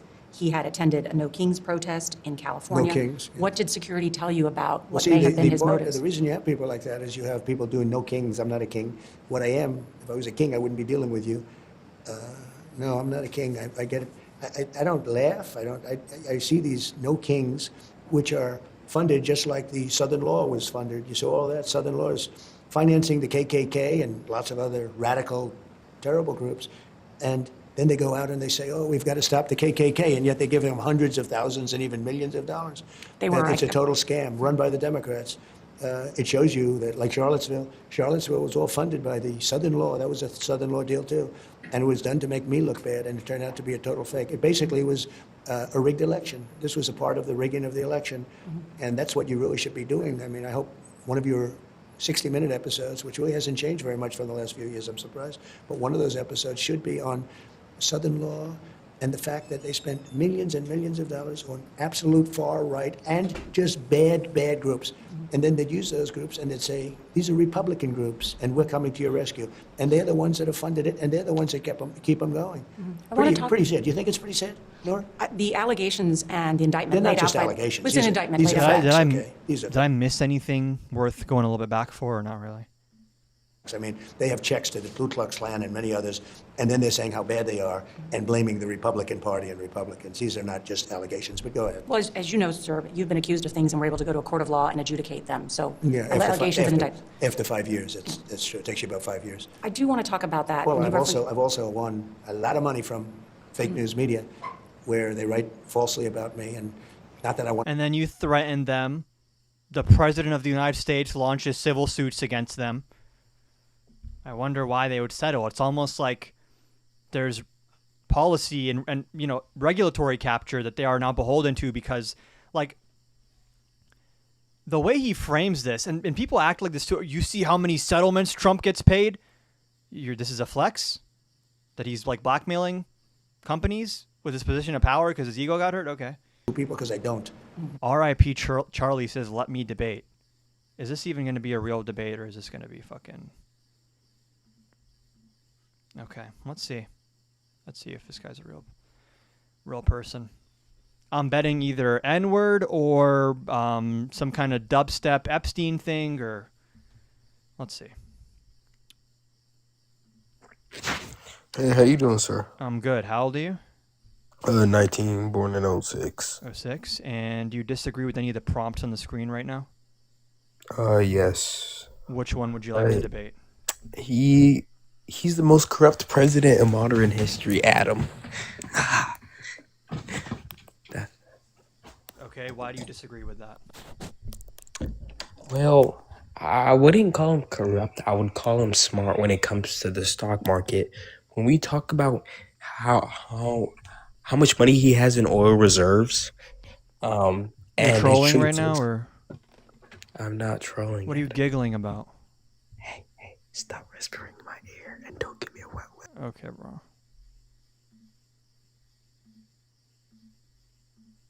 I bring lawsuits against the fake news. I brought lawsuits against your network, and you paid me $38 million because you did something that was so horrible with Kamala. You put an answer down that wasn't responsive to the question because her real answer was so bad, it was election threatening. And you paid me a lot of money. You tried to pull one off. It was terrible. It was a terrible thing that you did. And, when you say, can we all get along, you can, but when people do things like that, how about the BBC, where the BBC has me, actually AI, they have me saying a horrible statement. And I said, I never said that. It turned out they gave me a little AI treatment where they have my lips speaking words of hate, tremendous hate that I never said. They don't know what to do. They've admitted they're wrong. They just don't know what to do. They actually have me making a major statement. And it wasn't me. It was my face. It was my lips. My lips were perfectly in sync with the words. I said, I can't believe it. I can't believe it. So I hear you, Mr. President. So then when you say, can you get along? I can get along with anybody, but if people are going to cheat, if people are going to be fake, you sort of don't want to get along. On that, what do you say to people who are encouraging political violence or even cheering it on? Well, I think the You mean like him? Like what does he say to himself? Or ones that are doing that are much more far left than far right. bro, how many times has this guy on Truth Social either said, I want to arrest my opponents or they should be like killed, or I'm happy that they died? How many times? Oh man, 60 Minutes used to be like a respectable, like very solid organization, and I'm sure there's still some good people there, but what a fucking embarrassment. Some of the statements that are made that are so, even when you say no kings. Got the Attorney General in the that's chat, encouraging. or is You this say, a fake one of the things this guy said in impersonator? his manifesto, which you didn't read. Oh no, it is the should Attorney have, General. Is that he attended a no kings rally, along with not too many people, and probably it had an impact. You know, they get up and they say whatever they want. No, I'm against that. I think it's terrible. Also at the dinner last night. No was your Secretary, pushback, Robert F. no Kennedy question Jr. about his statements, no correction on the No Kings rally is actually being very massive. Just, anyways, moving on. His sister, Carrie Kennedy, was there.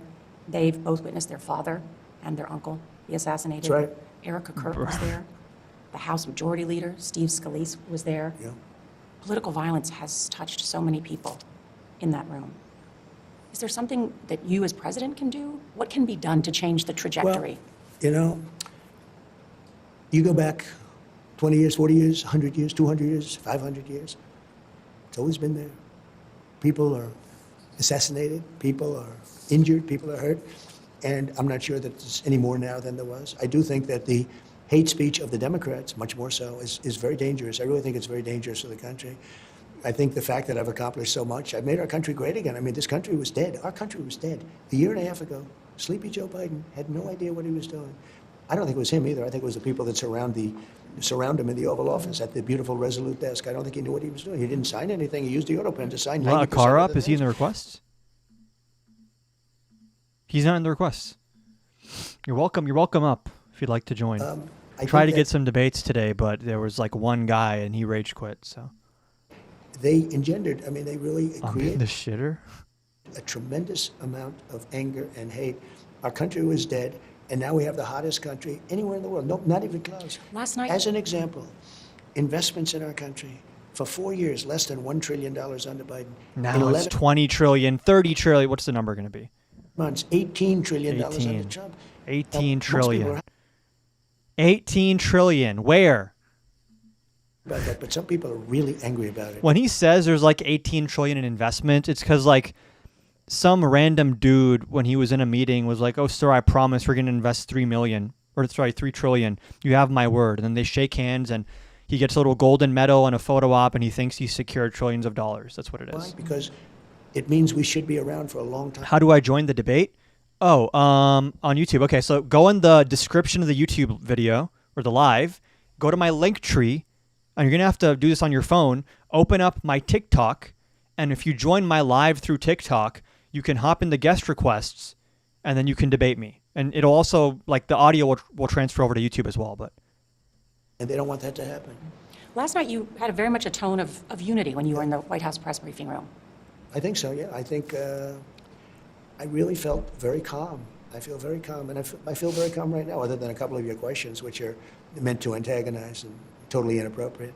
But I feel very calm.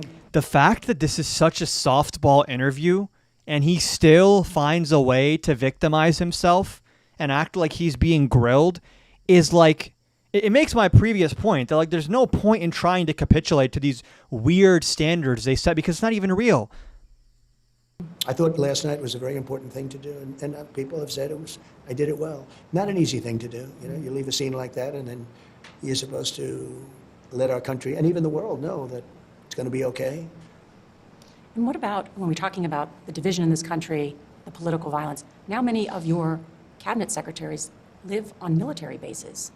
Bro, you deleted my comment. I don't even know how to do that. I don't delete comments, bro. Yeah. In order to, because of the potential threats against them. Well, they choose to. I'm not sure that they need to. They also have nice places, you know. Democrats did the same thing. Some of the housing on the military bases is very nice. I'm not sure they do it necessarily for violence, but probably it's not the worst thing in the world. Look, we are consequential. This is a consequential presidency. I have a great cabinet, and they do things that are very good, but some people, they're good for us, they're not good for other people. Like, as an example, Iran, they're not going to have a nuclear weapon. They will not have. They're not going to blow up the world. They're crazy. They're not going to blow up the world. Is there anyone out there who still supports the Iran war, bro? Does anyone want to defend that? Because the guy earlier, he tried, and it was rough. And therefore, they're not happy. And when they're not happy, people do things that are violent. Now, I'm not tracing anything back to them, but certainly if they had a shot, they'd probably take it. So when you're a consequential president, or if you have a consequential administration, things happen that wouldn't happen if you're Sleepy Joe Biden. Everyone was happy with Biden. The world was happy. You know why? Bro, hop off Biden's nut. Advantage of us, because they treated the United States like we were stupid people, and they made a lot of money, but they don't do that anymore. Last night was going to be your first attendance at the White House Correspondents' Dinner. That's right. As president. I was looking forward to making a speech. It And would have been a lot different had I gone up and had I stayed. It was very interesting because I said, I can't make that speech. I was going to do a pretty Tell me. rip-roaring speech. Oh, I won't go into. Oh, bro, I hate Nora O'Donnell, bro. Go I fuck said, I yourself. can't make that speech. I was In a gonna video do game, and I'm not bullying you. I actually think you're great. TikTok moderation. Tell me. Rip-roaring. Oh, I won't go into the total details, but no, I was going to hit people really hard with humor. In other words, really hard with humor. And I thought it was As good. opposed to with lawfare and threats and civil litigation and calls for deaths and arrest. He was going to try a different tact for the dinner. Just humor for that one. This happened, and I wanted it to go forward because I just didn't want it canceled by a crazy person. Our country's too good for that. Our country's too important for that. Do we have a list of all the media people who were at the White House Correspondents' Dinner? Because when Trump is gone and we're, getting back to normality, I don't want these people to just move on and be like, oh, yeah, he's gone, guys. Now we're back to normal. No. You were a big part of this. You normalized him. You kissed his ass. You let him spit in your face regardless, despite that. And now you're acting like, oh, I'm part of the normal people team. No, you basically helped MAGA. I didn't want that to happen. But I said to him, and I thought it would go We up. need to react to your JLP interview when it drops. So my Jesse Lee Peterson interview, the trailer drops this Wednesday. I don't even know. They do trailers apparently, so I guess we'll get a sneak peek on Wednesday, and then the full-length interview drops on Friday. Until the last moment when. And I'll say it's been so long since the Jesse Lee Peterson interview. I think it was the Fallen State. It's been so long that I don't really remember much of it, because also it's like in the moment you kind of get into like flow state. So even when you're in flow state, it's like hard to remember stuff. So I'm kind of going into the video like as blind as everyone else. I remember that it like went well, but I don't remember like details very much. Military came and Secret Service and law enforcement. Why did they say you couldn't go back? Same day as the Boys episode drops. True. No more so Invincible that though, goes- sadly. We had a very sealed room. It was very airtight. Once the doors opened and the Secret Service, military, others came in, the police came in, the law enforcement, they came in, a lot of them. We had a lot of law enforcement. And it was a wall. But the doors were open. It was Hold on. breached. Should we? Did anyone see that he did a thing with Brian Shapiro? Which, if David's still in here, isn't Brian with you guys on the Unfuck America thing? Protein tubes with that white sauce, man. That's what I'm gonna eat after the live. It's the good shit. Do you see Brian on Jesse's show?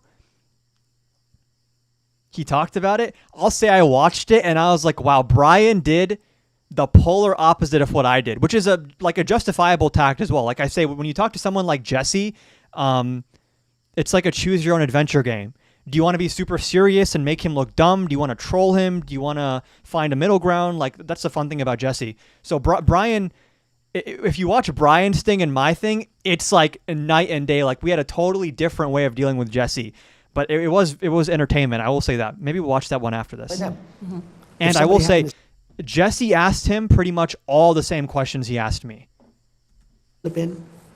What do you mean pause? What did I say? That I said, you're right. But I did want to go. But it would have been a much different speech. I would have had to just get up and say, I love you all. And there was love in the room. It was amazing. There was I love you all. Anyways, now back to my $15 million lawsuit against you and the multiple investigations against you and the calls for your death and arrest. I love you all. Free speech for the win. Also, I'm going to arrest you for saying your opinion. room. And why do you think that is? Why do you think that the tone changed? People came together. Democrats that truly can't stand me were saying, "Sir, could I just shake your hand?" I mean, I'm leaving, and I'm seeing people, high-level people, and they're saying, "Sir, great job, sir." Could I? One of them, I don't want to. You probably have it on tape. This somewhere. guy One just of them's, wants a participation trophy and like a high five and a pat on the back. a big politician on the other side. There was love. It just all came together. It was very amazing to see. It was a very beautiful thing, in a non-beautiful moment, really, but it was a very beautiful thing that was happening. I hesitate to ask you about this, but as you know, these conspiracy theories out there on the left and the right, that the event was staged or that it didn't happen. Last night didn't happen? That it was because it was your first time there, or that Butler didn't happen. These conspiracy theories that are gaining traction on the and internet. October 7th didn't happen, and World War II didn't happen, and the Holocaust didn't happen, and many things didn't happen. Yeah, no, I hear it. Okay. I don't know. I think they're more sick than they are con people, but there's a lot of con in it too. I haven't heard that last night didn't happen. Usually it takes a little bit longer. Yeah. Usually they wait about 2 or 3 months to start saying that. I think that, and forgive me, I don't peddle in that stuff or certainly look at it because I was. Oh my God, bro. Shut up. Just preemptive. Oh, forgive me. I just want to be clear. Like that. I don't say stuff like that. That didn't happen. Usually it takes a little bit longer. Yeah. Usually they wait about 2 or 3 months. At a to certain start saying- point, it's not that I don't blame Trump for being horrible, but people that facilitate and normalize and allow his abnormality and his insanity, those people deserve some kind of pushback. And if anything, they deserve the bulk of the pushback because they're ostensibly not MAGA. They're ostensibly neutral arbiters. I think that, and forgive me, I don't peddle in that stuff or certainly. Mr. Attorney General. So you asked an important question. You asked, why did I say pause? Now, this is a vexing policy question, okay? And if I remember correctly, correct me if I'm wrong, you said if you watch Brian's thing and my thing, you can see how we did Jesse differently or something along those lines. So can you see how a reasonable officer can perceive that? No. A reasonable LEO can perceive that as a moment to use the use of pause. An just LEO the with their use of mind in pause. the gutter, maybe. This is a massive jump in logic. To be fair, I don't know what Brian did with Jesse. But they were virtual. So, they bro, did it over Zoom. So I don't know. I shit you not. I was talking about how much I love Jesse Lee Peterson, and this motherfucker said, he's like, oh, that guy's a fucking dumbass. I was on a show not too long ago. Did you watch it? Bro, what? I haven't seen it yet. I was planning on doing something. If you want to stick around, I might pull it up after this. It is pure cinema. It is so good. And Which is the issue is I fucking promised the radical left I'd go live at 6 p.m. Central. So what if you do your stream and then real people time? You're on fucking Epstein time, bro. He's on Epstein time, by the way. I'm moving soon. I'll be on the better time zone. What if I have a solution? What if you come on after you're done and I'm still on and we react to the Jesse Lee Peterson, Brian Shapiro debate? I'm down. Amen, brother. It's good shit. Well, I'll be fucking waiting. All right. So lock in. I'll see you there. Am I right? I'm talking like James Fishback right now. Oh my God, bro. Here's the thing, about Byron. That guy. Here's the thing, Byron. So we'll see you guys all there. Okay? Bro. We'll see. I'm sorry. He's a Vivek Ramaswamy energy to him, except he has no clout, and at least Vivek does. Bro, he's gonna win, dude. He's gonna win. I made $1,000 bet with Parker get a job that James Fishback would. I'm joking. Are you serious? That was not me. I'm joking. Have you seen that clip? I think I did see him making a bet with someone. I don't know if it was about James. Yeah, I made $1,000. Like he made $1,000 bet with some fucking moron. I will say, when people make bets with Parker, they pay out. Because once I was on his live and someone made a $200 bet with him, and they fucking paid up. I was like, damn. It reminds me of my fucking good old days, bro. When I fucking. There's no one left, bro. Hopefully you have better luck getting debates. Because I had one guy today, and he just crashed out and left. And that was it. I'm gonna try my hardest to get some fucking debates, you have but to I'm go not. up and like justify political violence a little bit to get the MAGAs mad, and then maybe they'll hop on. MAGA. MAGA should be scared of political violence. Yo, I do not endorse this message. TikTok auto moderators. Yeah. Learning from the best, bro. Everybody on Twitter has been calling me a fucking Destiny clone, like LARPer shitter. So I guess I'm gonna have to do it. Nah, you're the improvement because you believe it's a genocide in Gaza. You're the 2.0 refined version. Hey man, when I was asked about it, I said F Israel, guys. Hell F yeah. Israel. We don't cuss around here, okay? Promise. All right. Look at that. I was there. I'm gonna go start that radical live. All right. I'll All hop right, on peace soon. out, Libra. All right, take care. Make sure you are following Mr. Okra if you aren't already. I'm wondering where this is coming That'll be from. a tough one, I think. This is coming That'll be from. I think it'll be a tough sell. Yeah. Secret Service now is currently meeting, as they always do, to discuss your security footprint. The king is coming here, King of England. I think it's great. He'll be very safe, yeah. Yeah. And You know, will the your White events be House able to grounds- go forward? You're no concerns about security going No, forward? the White House grounds are really safe. This Thank you for area, dropping. I was struggling. Not very many acres. It's really safe. And he'll be staying here now. I believe he's going to a couple of other locations because he's here for a few days. And he's a great guy. They called and they are so looking forward to being here. We spoke this morning. So the king is fine. He's still coming. Your events are still going No, forward. he's a good person. There's no Friend of indication from the Secret Service or the FBI that there's an additional threat to you or other administration mine. officials? No. This was a lone wolf, in my opinion. I mean, we may find out something else. This was a sick lone wolf. He's a sicko. And Destiny is better than Hassan. Hassan is a joke. I don't know if that's a super high bar. Maybe on some substance, yeah, he's better, yeah. disturbed person. You could see it with his journey through life. I mean, he was a Christian. He was a member of the Christian club at his college, Caltech, which is a good college. I'm sure they're very embarrassed by this because, it's a great college. So that means I'm he's sorry. pretty smart. Is there anything important left in this? Like, what are we even doing anymore? You got to get pretty good marks. Got to get pretty good board scores. It's a hard school to get into. So he's a smart guy, but he's a sick guy. Yeah, that's the problem. I mean, it would be a lot easier if they weren't smart. Some of them are very smart, and they go around and all they want to do is kill people. They're sick, and they have to be put away. I understand today is the First Lady's birthday. Is that right? Today's her birthday, yes. Happy birthday. Happy birthday, Melania. Yeah, today's her birthday. How does that? It was How do you interesting. deal with that Well, after it was- what happened last night? Yeah, by the time we get back here, it's like around 12 o'clock, and I said, happy birthday, darling. And you were back here in the White House, I understand, in 5 minutes. Well, they move fast, yeah. Yeah, they move I fast. mean, Hey, I made a TikTok and I'm watching live from the phone. Can you tell me one more time how to request debate? There should be a button somewhere down here that shows I think like a blue and pink person or something. It's like a guest box. If you just click that, you can request to hop on the live. it's a pretty quick drive. It's not very far away.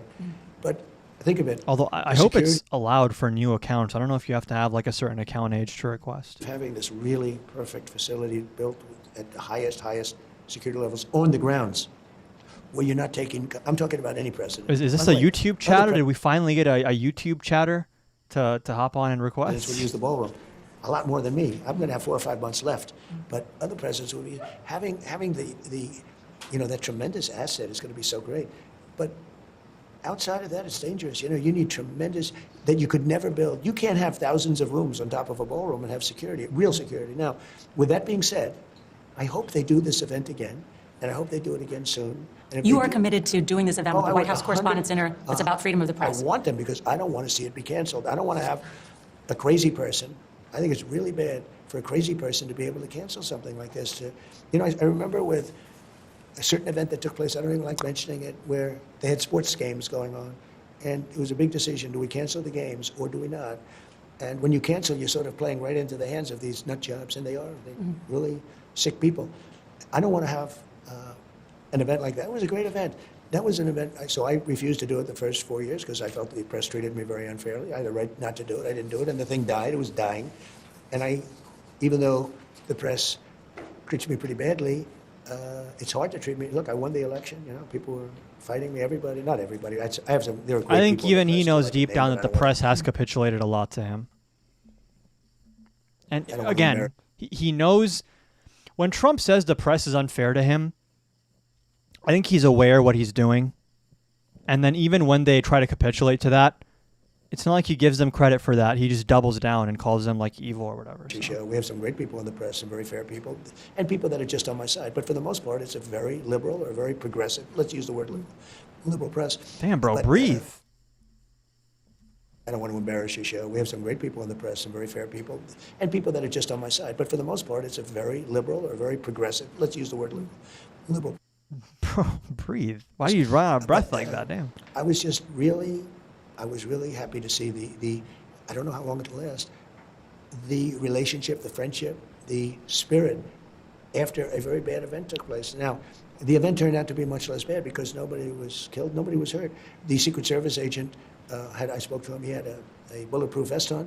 Unbelievable. He's okay. Oh, he's 100%. Yeah, no, he was 100%. He didn't want to go to the hospital. He really didn't. They asked him to go. He didn't want to go. He said, I don't need to go to the hospital. But he went because they asked him to go. I would have said, tell him not to go. Wish I could join from PC. I wish I could do that too. Yeah, it'd be helpful. But yeah, no, I don't think it's a feature. Don't want to go. What do you force him to go for? Because then the press will say, you know what I should do? I should probably work on getting like a call-in number for call-in debates, or like a Discord voice channel for debates. Maybe it's easier to find people on non-TikTok platforms. He was badly hurt. I definitely see more Trumpies on TikTok now than I do on YouTube now than I do on TikTok.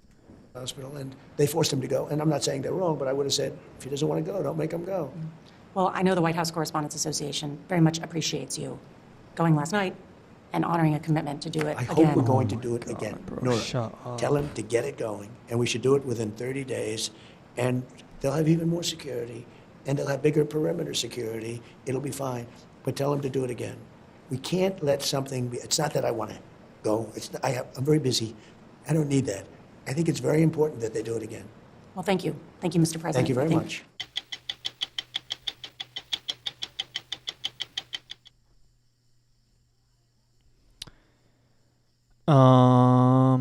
Let me find the President Dana did an Bash- interview with 60 Minutes. The Dana Bash Jamie Raskin video that triggered me on a very different level. Let me see if I can find that shit. I think it was Dana Bash is CNN, right? Raskin. Does anyone know where I can find this clip? Hold on. Let's see. And I don't know if that guy is still in here who wanted to debate, but my guest requests are empty right now. Dana Bash Jamie. I think it was Jamie Raskin. There we go. Tell me what happened.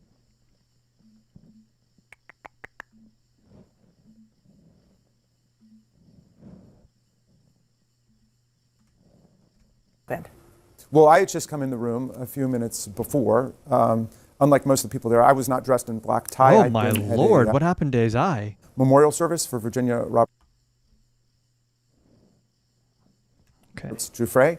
It was 1 year since her passing, and I came from that in another event in Annapolis at the home of Iris Krasnow. And I arrived, and I'd just been there for a few moments. I had not even gotten to the table where I was going to be, table 36 with the people from NBC.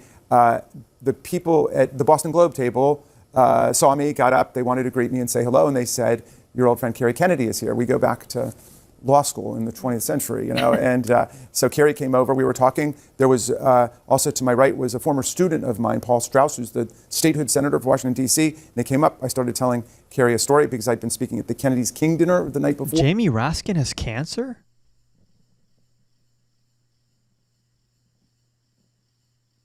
I did not know that. And actually, Chicken Dumpling is right. I do have a voice channel on Discord. So I guess if you're watching on YouTube and you can't go through the TikTok request thingy, then you can join the Discord. And yeah, I don't know why I didn't think of that. I never used the voice. Discord is still very alien to me. But yeah, there's a voice channel and hold on. Is it private though? Why is there like a little lock next to it? Is it locked? Can anyone join that? Yeah, and I was talking about how, you know, they weren't honoring all kings, just Dr. King. I did not know he had cancer. Damn. Okay, I did not mean to. If that's related to the treatment, then my bad. But damn, I did not know. Honoring all Kennedys, but JFK and RFK, but also Kerry. But anyway, and suddenly there's loud booms, crashing sounds, plates, silverware, everything flying all over the place. And people started yelling, get down, get down. Somebody kind of grabbed me and pushed me from behind. I landed on Kerry and a couple other people. And then, you know, people were panicked. And, you know, I thought immediately about Kerry's situation, having lost her father in gun violence assassination and her uncle. And we were down on the ground for about 2 or 3 minutes before people were saying it's safe to get back up. They got him. We got up. And the first thing that Kerry said to me was, this is happening in schools across the country, and the kids have no resources to process their trauma. And so she was talking about gun violence and thinking about other people, and she's a great human rights activist, and you know, nobody wants to be in a situation like that, but I was glad to have been with her. Yeah, I mean, it's the first thing that you thought of. You thought about the trauma, obviously, that she had when she was, a baby, or she certainly has known about, because it's not only American history, it's obviously how she lost her father. Family history, but we've not dealt with the problem. I mean, we're losing, thousands of people a year to gun violence. There are 100 people shot every day. So yesterday, while that nightmare was going on at the White House Correspondents' Ball, dozens of people had been shot across the country, and we just accept that as Where the normal course. Where did the YouTube chat guy go? Oh, now it says now live access needs to go live as a guest instead of camera issue. Anyone know how to join? Okay, Arav Williams, just join my Discord. It's in the link tree in my bio. Join the Discord and then hop in the voice channel. Do I need to change some of the settings on that to let him in? Edit channel, maybe? Channel permissions?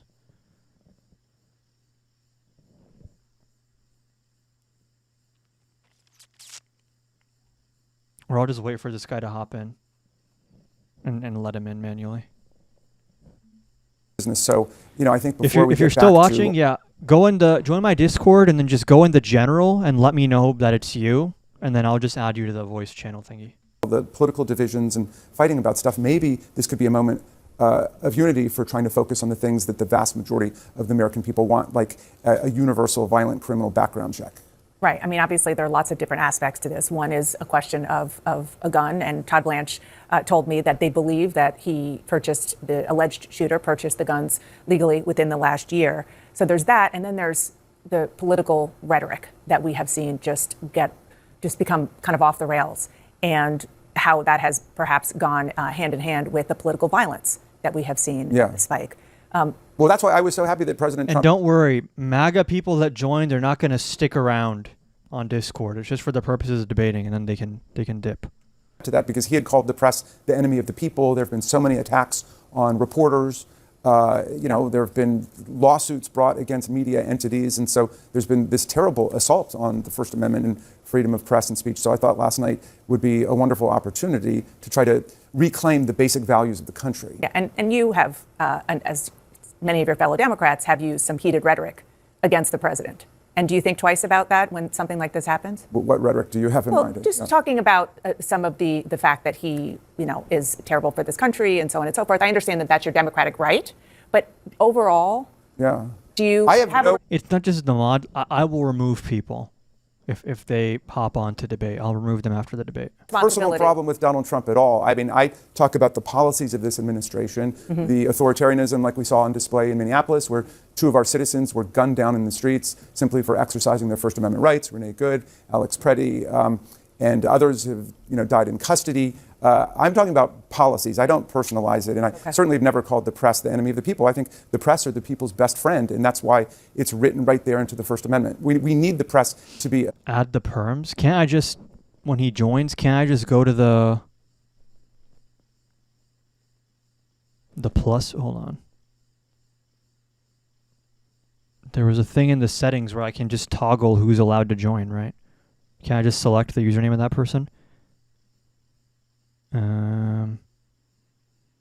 Yeah, who can access? It's only set to admin right now.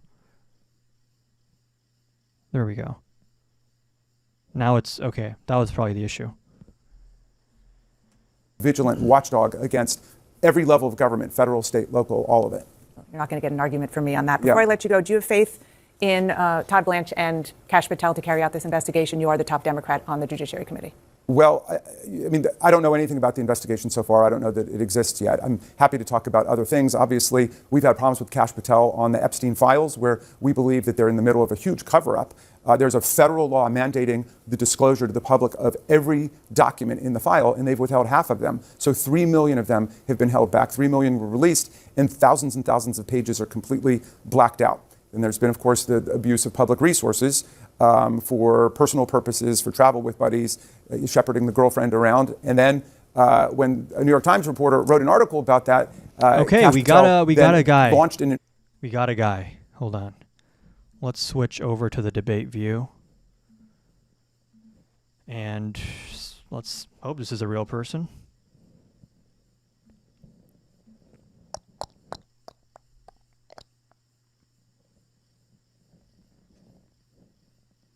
I do need to get my Discord together a little bit, but I'm not a huge Discord person, so I'm not exactly super invested in that. And Fat Doggo, just give me 1 second.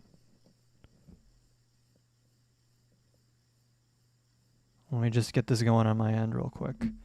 Okay.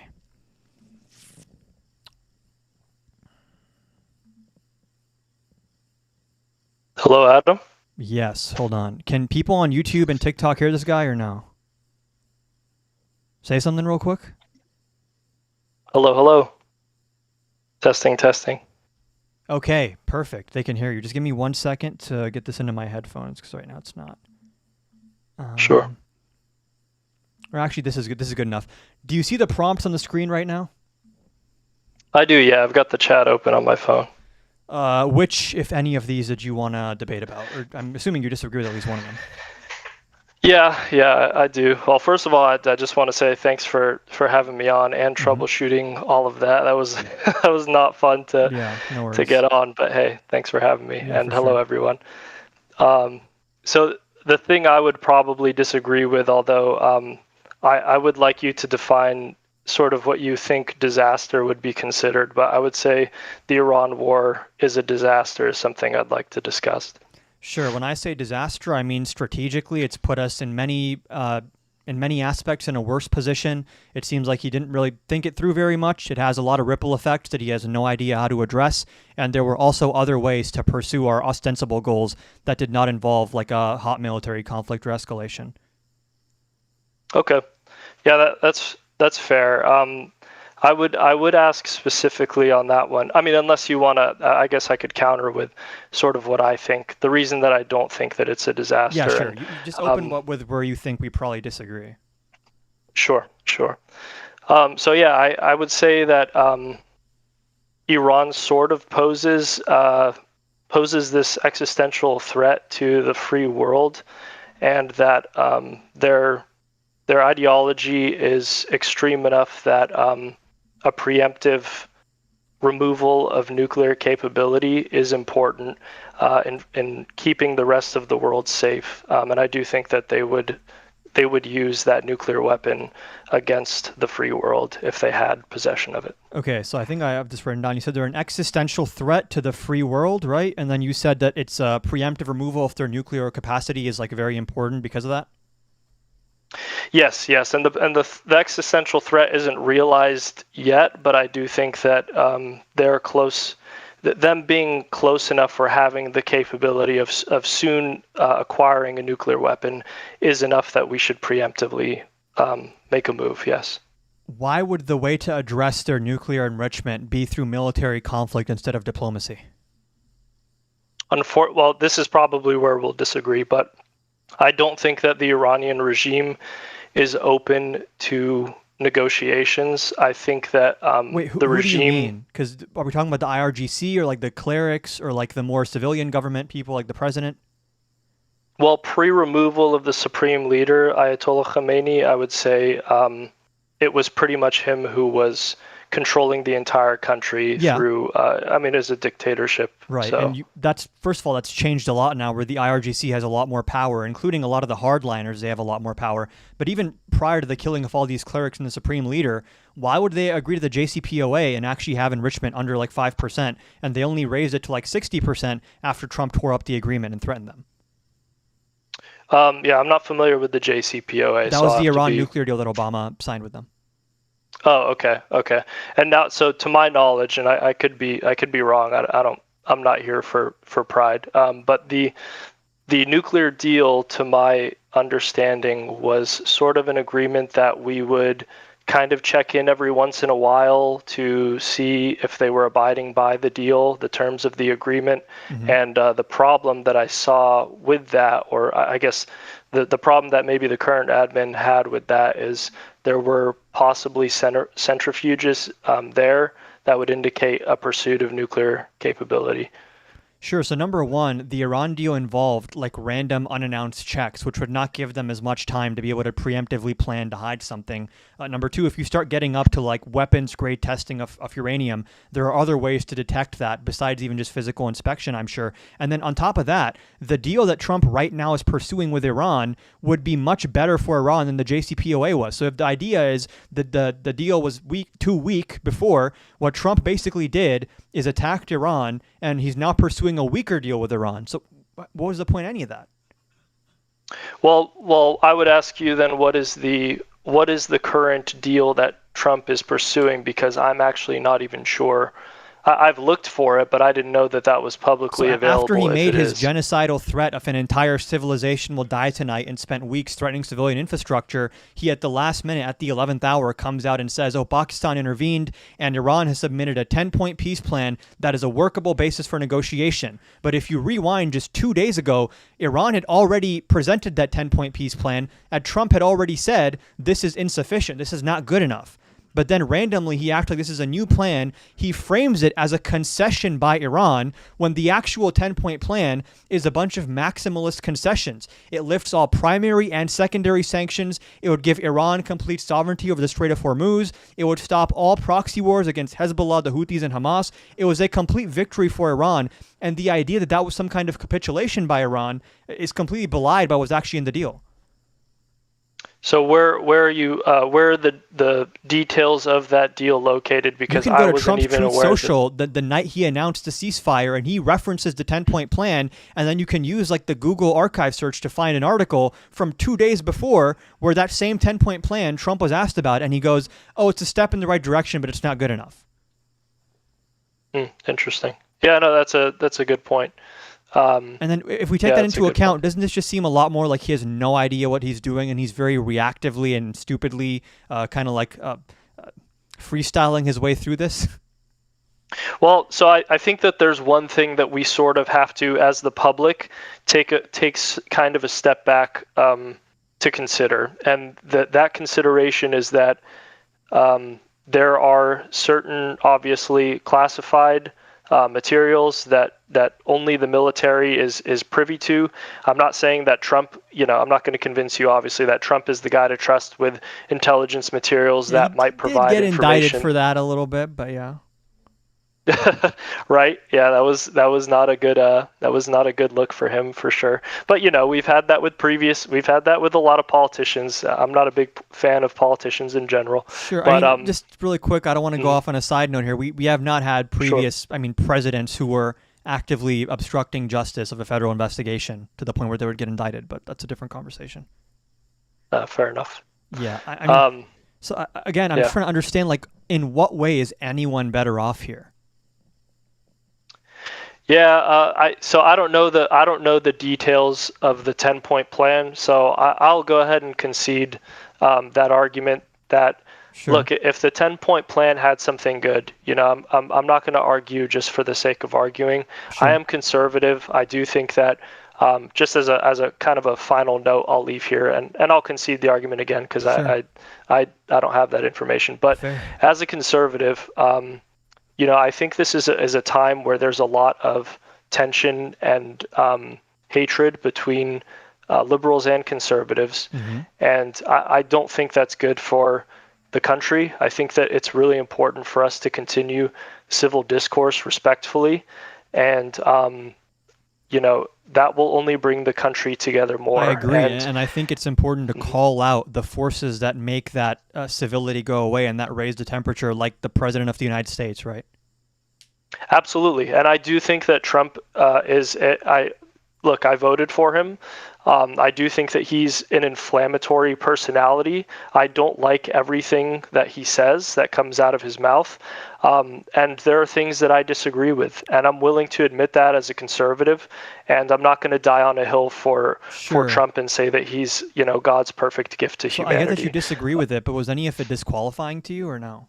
Like in hindsight now, would you still vote for Trump over Kamala Harris?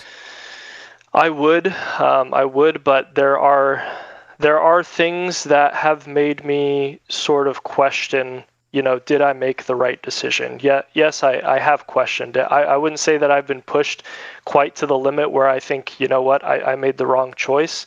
But there are certainly things that have made me kind of question it. I guess just in what universe would Kamala Harris be even half of 1% as bad as Trump has been? I personally thought when Kamala Harris was talking that she would spend an inordinate amount of time saying things that were fluffy, and she wouldn't talk substance about really much of anything. I didn't like that she has flipped Trump, on quite a few. Super substantive? I don't want to cut you off, but do we think that Trump is the more substantive, serious speaker between the two of them? Well, I think it says something when he kind of goes, so this was a huge, and you'll probably agree with me on this, that it was a kind of a big win for Trump when the Joe Rogan thing happened with Kamala, and she said, I want you to come here and do it on my terms. And Trump said, I'll go talk to you for 2 hours. That sort of showed a lot of people, I think, including independents and people who are sort of in the middle, that, hey, he's willing to kind of go out there and just talk. And I think that's not always an easy thing to do. And it shows a certain amount of confidence or courageousness to say, I'm just going to go out, put myself out there. Now, we all know Trump likes to talk, right? Because the guy talks all the time. But, it was an unfiltered, 2-hour thing. He sat down and he talked economy. He talked a lot about kind of what was going on, what he thought was going on. Trump talks I never economy saw and all that. this stuff. Trump doesn't really understand much, if any, policy. He just has very vague, other countries rip us off, countries bad, tariff good. The idea that he was speaking more substantively or more policy focused than Kamala Harris is just belied by the reality of what they talked about. I mean, Kamala Harris had a very detailed, specific plan of tax credits and all these different economic policies, and Trump ran on 10 different platforms. He was contradicting himself constantly. Yeah, and this is probably where we'll disagree a little bit, but yeah, I didn't think that. Well, first of all, obviously, I don't like social programs too much. I am a conservative, so I do believe in generally lower taxes, but that doesn't mean that I think that taxes. Yeah, I'm more of a small government guy, but that doesn't mean that I think that zero taxes and all that kind of stuff. No, I get that. Kamala Harris, between the two of them, Trump is the more big government guy, the one who's actively trampling civil liberties. Yeah, so I will say that from the conservative perspective, I think that he probably could have done a better job on that front. I think he's sort of playing the game. I think that he's sort of a vengeful kind of guy, and sort of. That feels like an understatement when people have been put in handcuffs for expressing their opinion, and multiple federal courts have ruled that the Trump admin was intentionally going after people for their First Amendment protected speech, or you have violations of due process and so many different parts of the Bill of Rights. There's just no example of Kamala or Biden doing anything like that. Yeah, I'll go ahead and look. I'll go ahead and look for that. I will say that would be one of those things that would be very alarming to me as a conservative. I'll look into that. I will say though that even Mark Zuckerberg, when he kind of came out, he did kind of come out and say look, we were trying to silence conservatives online. We were trying to push that down. Yeah. So when Zuckerberg did this thing where he was we're going to get rid of fact checking at Facebook, and he went on Rogan and he was oh, the Biden people were calling me and they were being so mean and they were telling us to censor conservatives. If you actually go back and look at why Mark Zuckerberg got rid of fact checking, you can see Donald Trump's from the horse's mouth. They asked Trump, hey, do you think Mark Zuckerberg is saying nice things about you now because you threatened to put him in jail? And Trump was yeah, that's probably why he's saying it. So the idea that Mark Zuckerberg now matches the right-wing narrative on free speech and parrots all these MAGA talking points, it's probably a big a function of the fact that Trump has incessantly threatened him, right? Yeah, that's yeah. I don't know that I don't know that I believe that he threatened him. Well, Trump admitted it. Trump literally said, yeah, that's why he's doing it. Oh, okay. Well, yeah, if I got to look at that, if he did, then yep. That's a real bad thing. And you seem like a reasonable guy. The idea, I don't know if you know who Mahmoud Khalil is, that people were arrested for expressing their opinion. I mean, you can say I don't like social programs, but at least a social program has to go through both chambers of Congress and then get signed by the president and then stand up to judicial scrutiny. That Trump has used executive power to basically eliminate due process and go after free speech rights. If we care about the Bill of Rights or like traditional conservatism, the obvious choice there would at least be abstain from voting, if not vote for Kamala Harris. Yeah. It's civil liberties are obviously a big thing for me, as I think they should be for any American. So, look, I will look into those things. I'm always, open to having I always want to have an open mind. I always want to learn. I appreciate a respectful conversation, and you bring good points to the table. So thanks. Yeah, thanks for your you're time. much more rational than the people I get on TikTok, so I appreciate the conversation staying respectful. Of course, man. Take care, and thanks everyone else also for having me on. Okay. That was, I mean, substantively not great, but he was a nice guy. Those are the types of people that I think can be converted into voting the right way and believing the right things. I don't know how representative that is of the average MAGA person because most of them are unhinged, but that was, I'll say, somewhat refreshing, at least in a way. Much better than MAGA on here for sure. Yeah. Investigation or I kind of zoned out while watching this. Did we already skip the part where she brought up his the rhetoric? Hold on.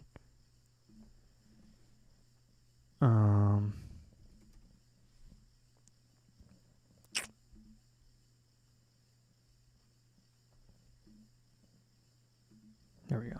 On the First Amendment and freedom of press and speech. So I thought last night would be a wonderful opportunity to try to reclaim the basic value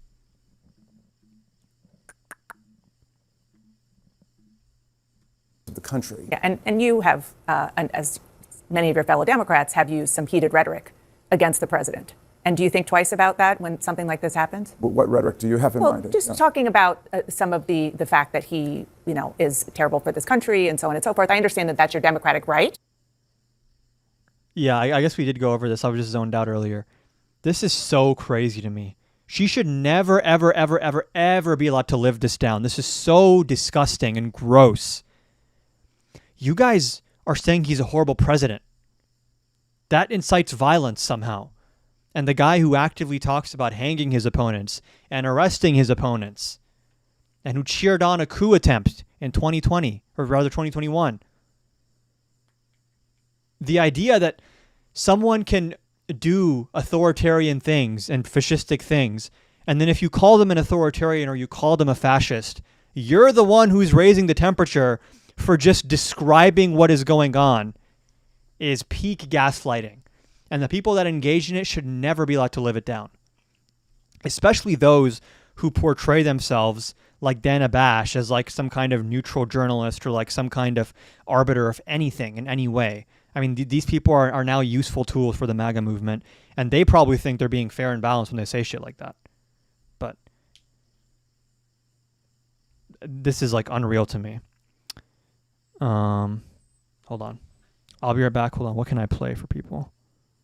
I'm just going to play random. What happened on Saturday, we saw security ultimately work in that no one died, right? But I think it also opened a lot of what ifs. What if this gunman hadn't been alone? What if this gunman had come with explosives? What if? And that was really but for the grace of whatever this man, this suspect, chose to do, right? So what kind of questions now does Secret Service have to be brainstorming for the kind of can of worms that this opens up?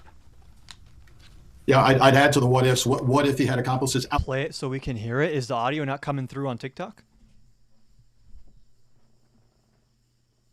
Did I miss her actually saying it? If you go to the VOD on YouTube, you can rewind like 2 minutes and find the clip. Side as everybody was coming out and surging onto the sidewalks, and somebody was waiting to ambush them. So what's the next step moving forward, particularly if we want to do this again in 30 days? First, you got to reconsider having that many people in the line of presidential succession sitting in the same room, number one. Number two, no one gives a fuck about this. 5,000 views in 2 hours is crazy for CNN. I feel like they get a lot of views on their videos usually.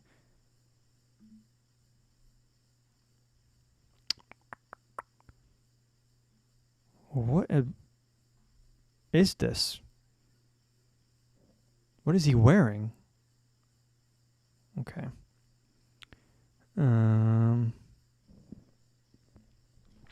What's David up to on his live? Did he get any debates?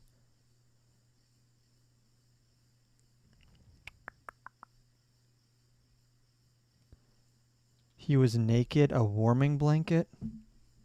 Yeah, why was I saw the video that Trump posted on Truth. Why was the guy like not wearing clothes? Like, was there? And a lot of the attack it seemed strange to me. I don't understand what the purpose behind that was. You'd think that you'd want to be suited up with fucking vests and shit, right? And helmets. They stripped him to check for explosives. Is that why? Because the picture of him like handcuffed on the ground, he was just not wearing clothes, and I was like, why? Why? Let me see. I don't know if I have anything else to add to the live today. We have no guest requests. We'll try again tomorrow.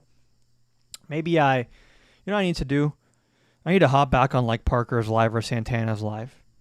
Scoop up some of the, because they get guest requests. And even it's like sparse now. It's like not many people around anymore doing guest requests. But I miss debates, dude. I don't mind the reactions and stuff, but man, that first debate with that first guy, that was fun for me. I enjoyed that way more than the ensuing rage bait of watching a Trump interview and reacting to the news. David is debating Milley. I've heard this name many times, Milley. Who's Milley? Parker needs to give me another chance. Bro, you need to stop. Bro, people in my community, if I'm on like Parker's live or something and you start acting in a way that is like upsetting to him, it's not a good look for anyone, and I do not want to claim you in that situation. So don't be trolling Parker, bro. It's just like, why? Go troll right wingers.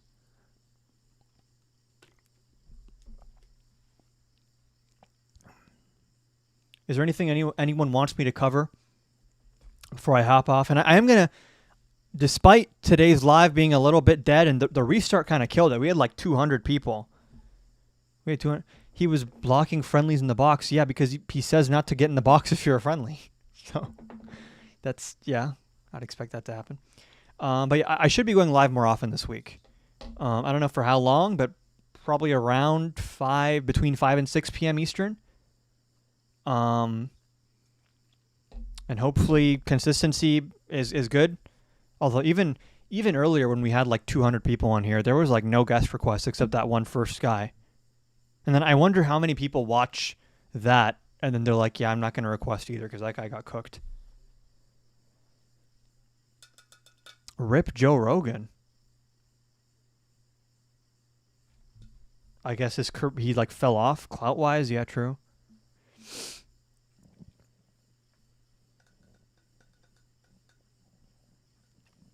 There was a point where Joe Rogan was winnable. And that point was a while ago. I don't know why people still try to reach him. If you go back to 2021, 2022, but man, it's like with a lot of these people, it's like once you start going down that MAGA rabbit hole, bro, you fucking get lost down there and you never crawl out. Go school Milley on David's live. He's doing a good job. What are they debating? What are they talking about? And who is, bro? I've heard this name Milley so many times. People are always like, oh, go debate Milley. I still don't know who this is.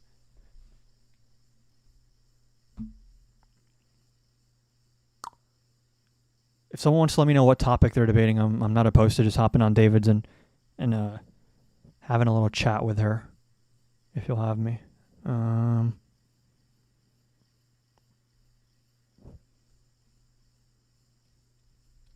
Who is David? The Attorney General, David AG.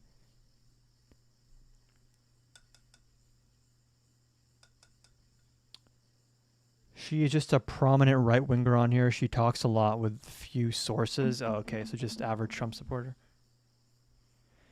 Oh, the guy who just hopped on says on YouTube chat, thanks again and great points, Adam. I look forward to doing more research and appreciate the convo. Wouldn't it be nice if everyone was like this?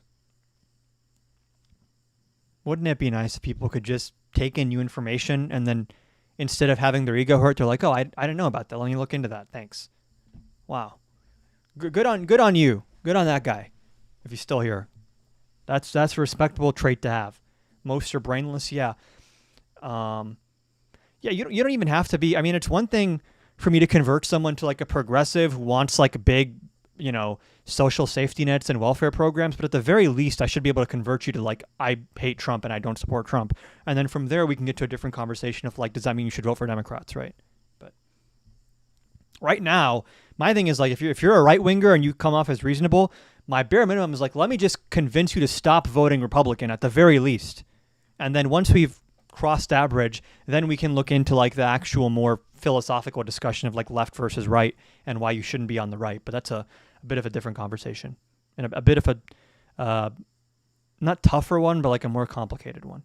But for me, saying that you shouldn't support Trump is like a very easy case. It's not necessarily very like even philosophical. It's just like if you don't want this unhinged, deranged, demented authoritarian in charge of everything, then yeah. Okay, I'm going to wrap it up, I think. Any last minute questions, comments, concerns, anything anyone wants me to look at? Ooh, I need to figure out what I'm eating today. The one thing I'll say about going live that just, it makes me hungry in a way that other stuff doesn't.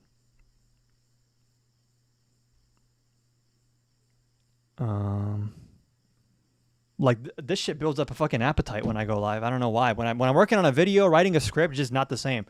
But live is like, you missed David's debate with, oh, it's already over? I was about to hop on possibly. I mean, I'm hopping on regardless because we're gonna watch the what is it called? Brian Shapiro video with Jesse Lee Peterson. I'm gonna go.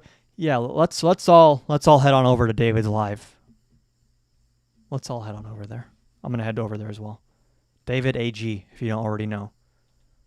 Lock in. Okay.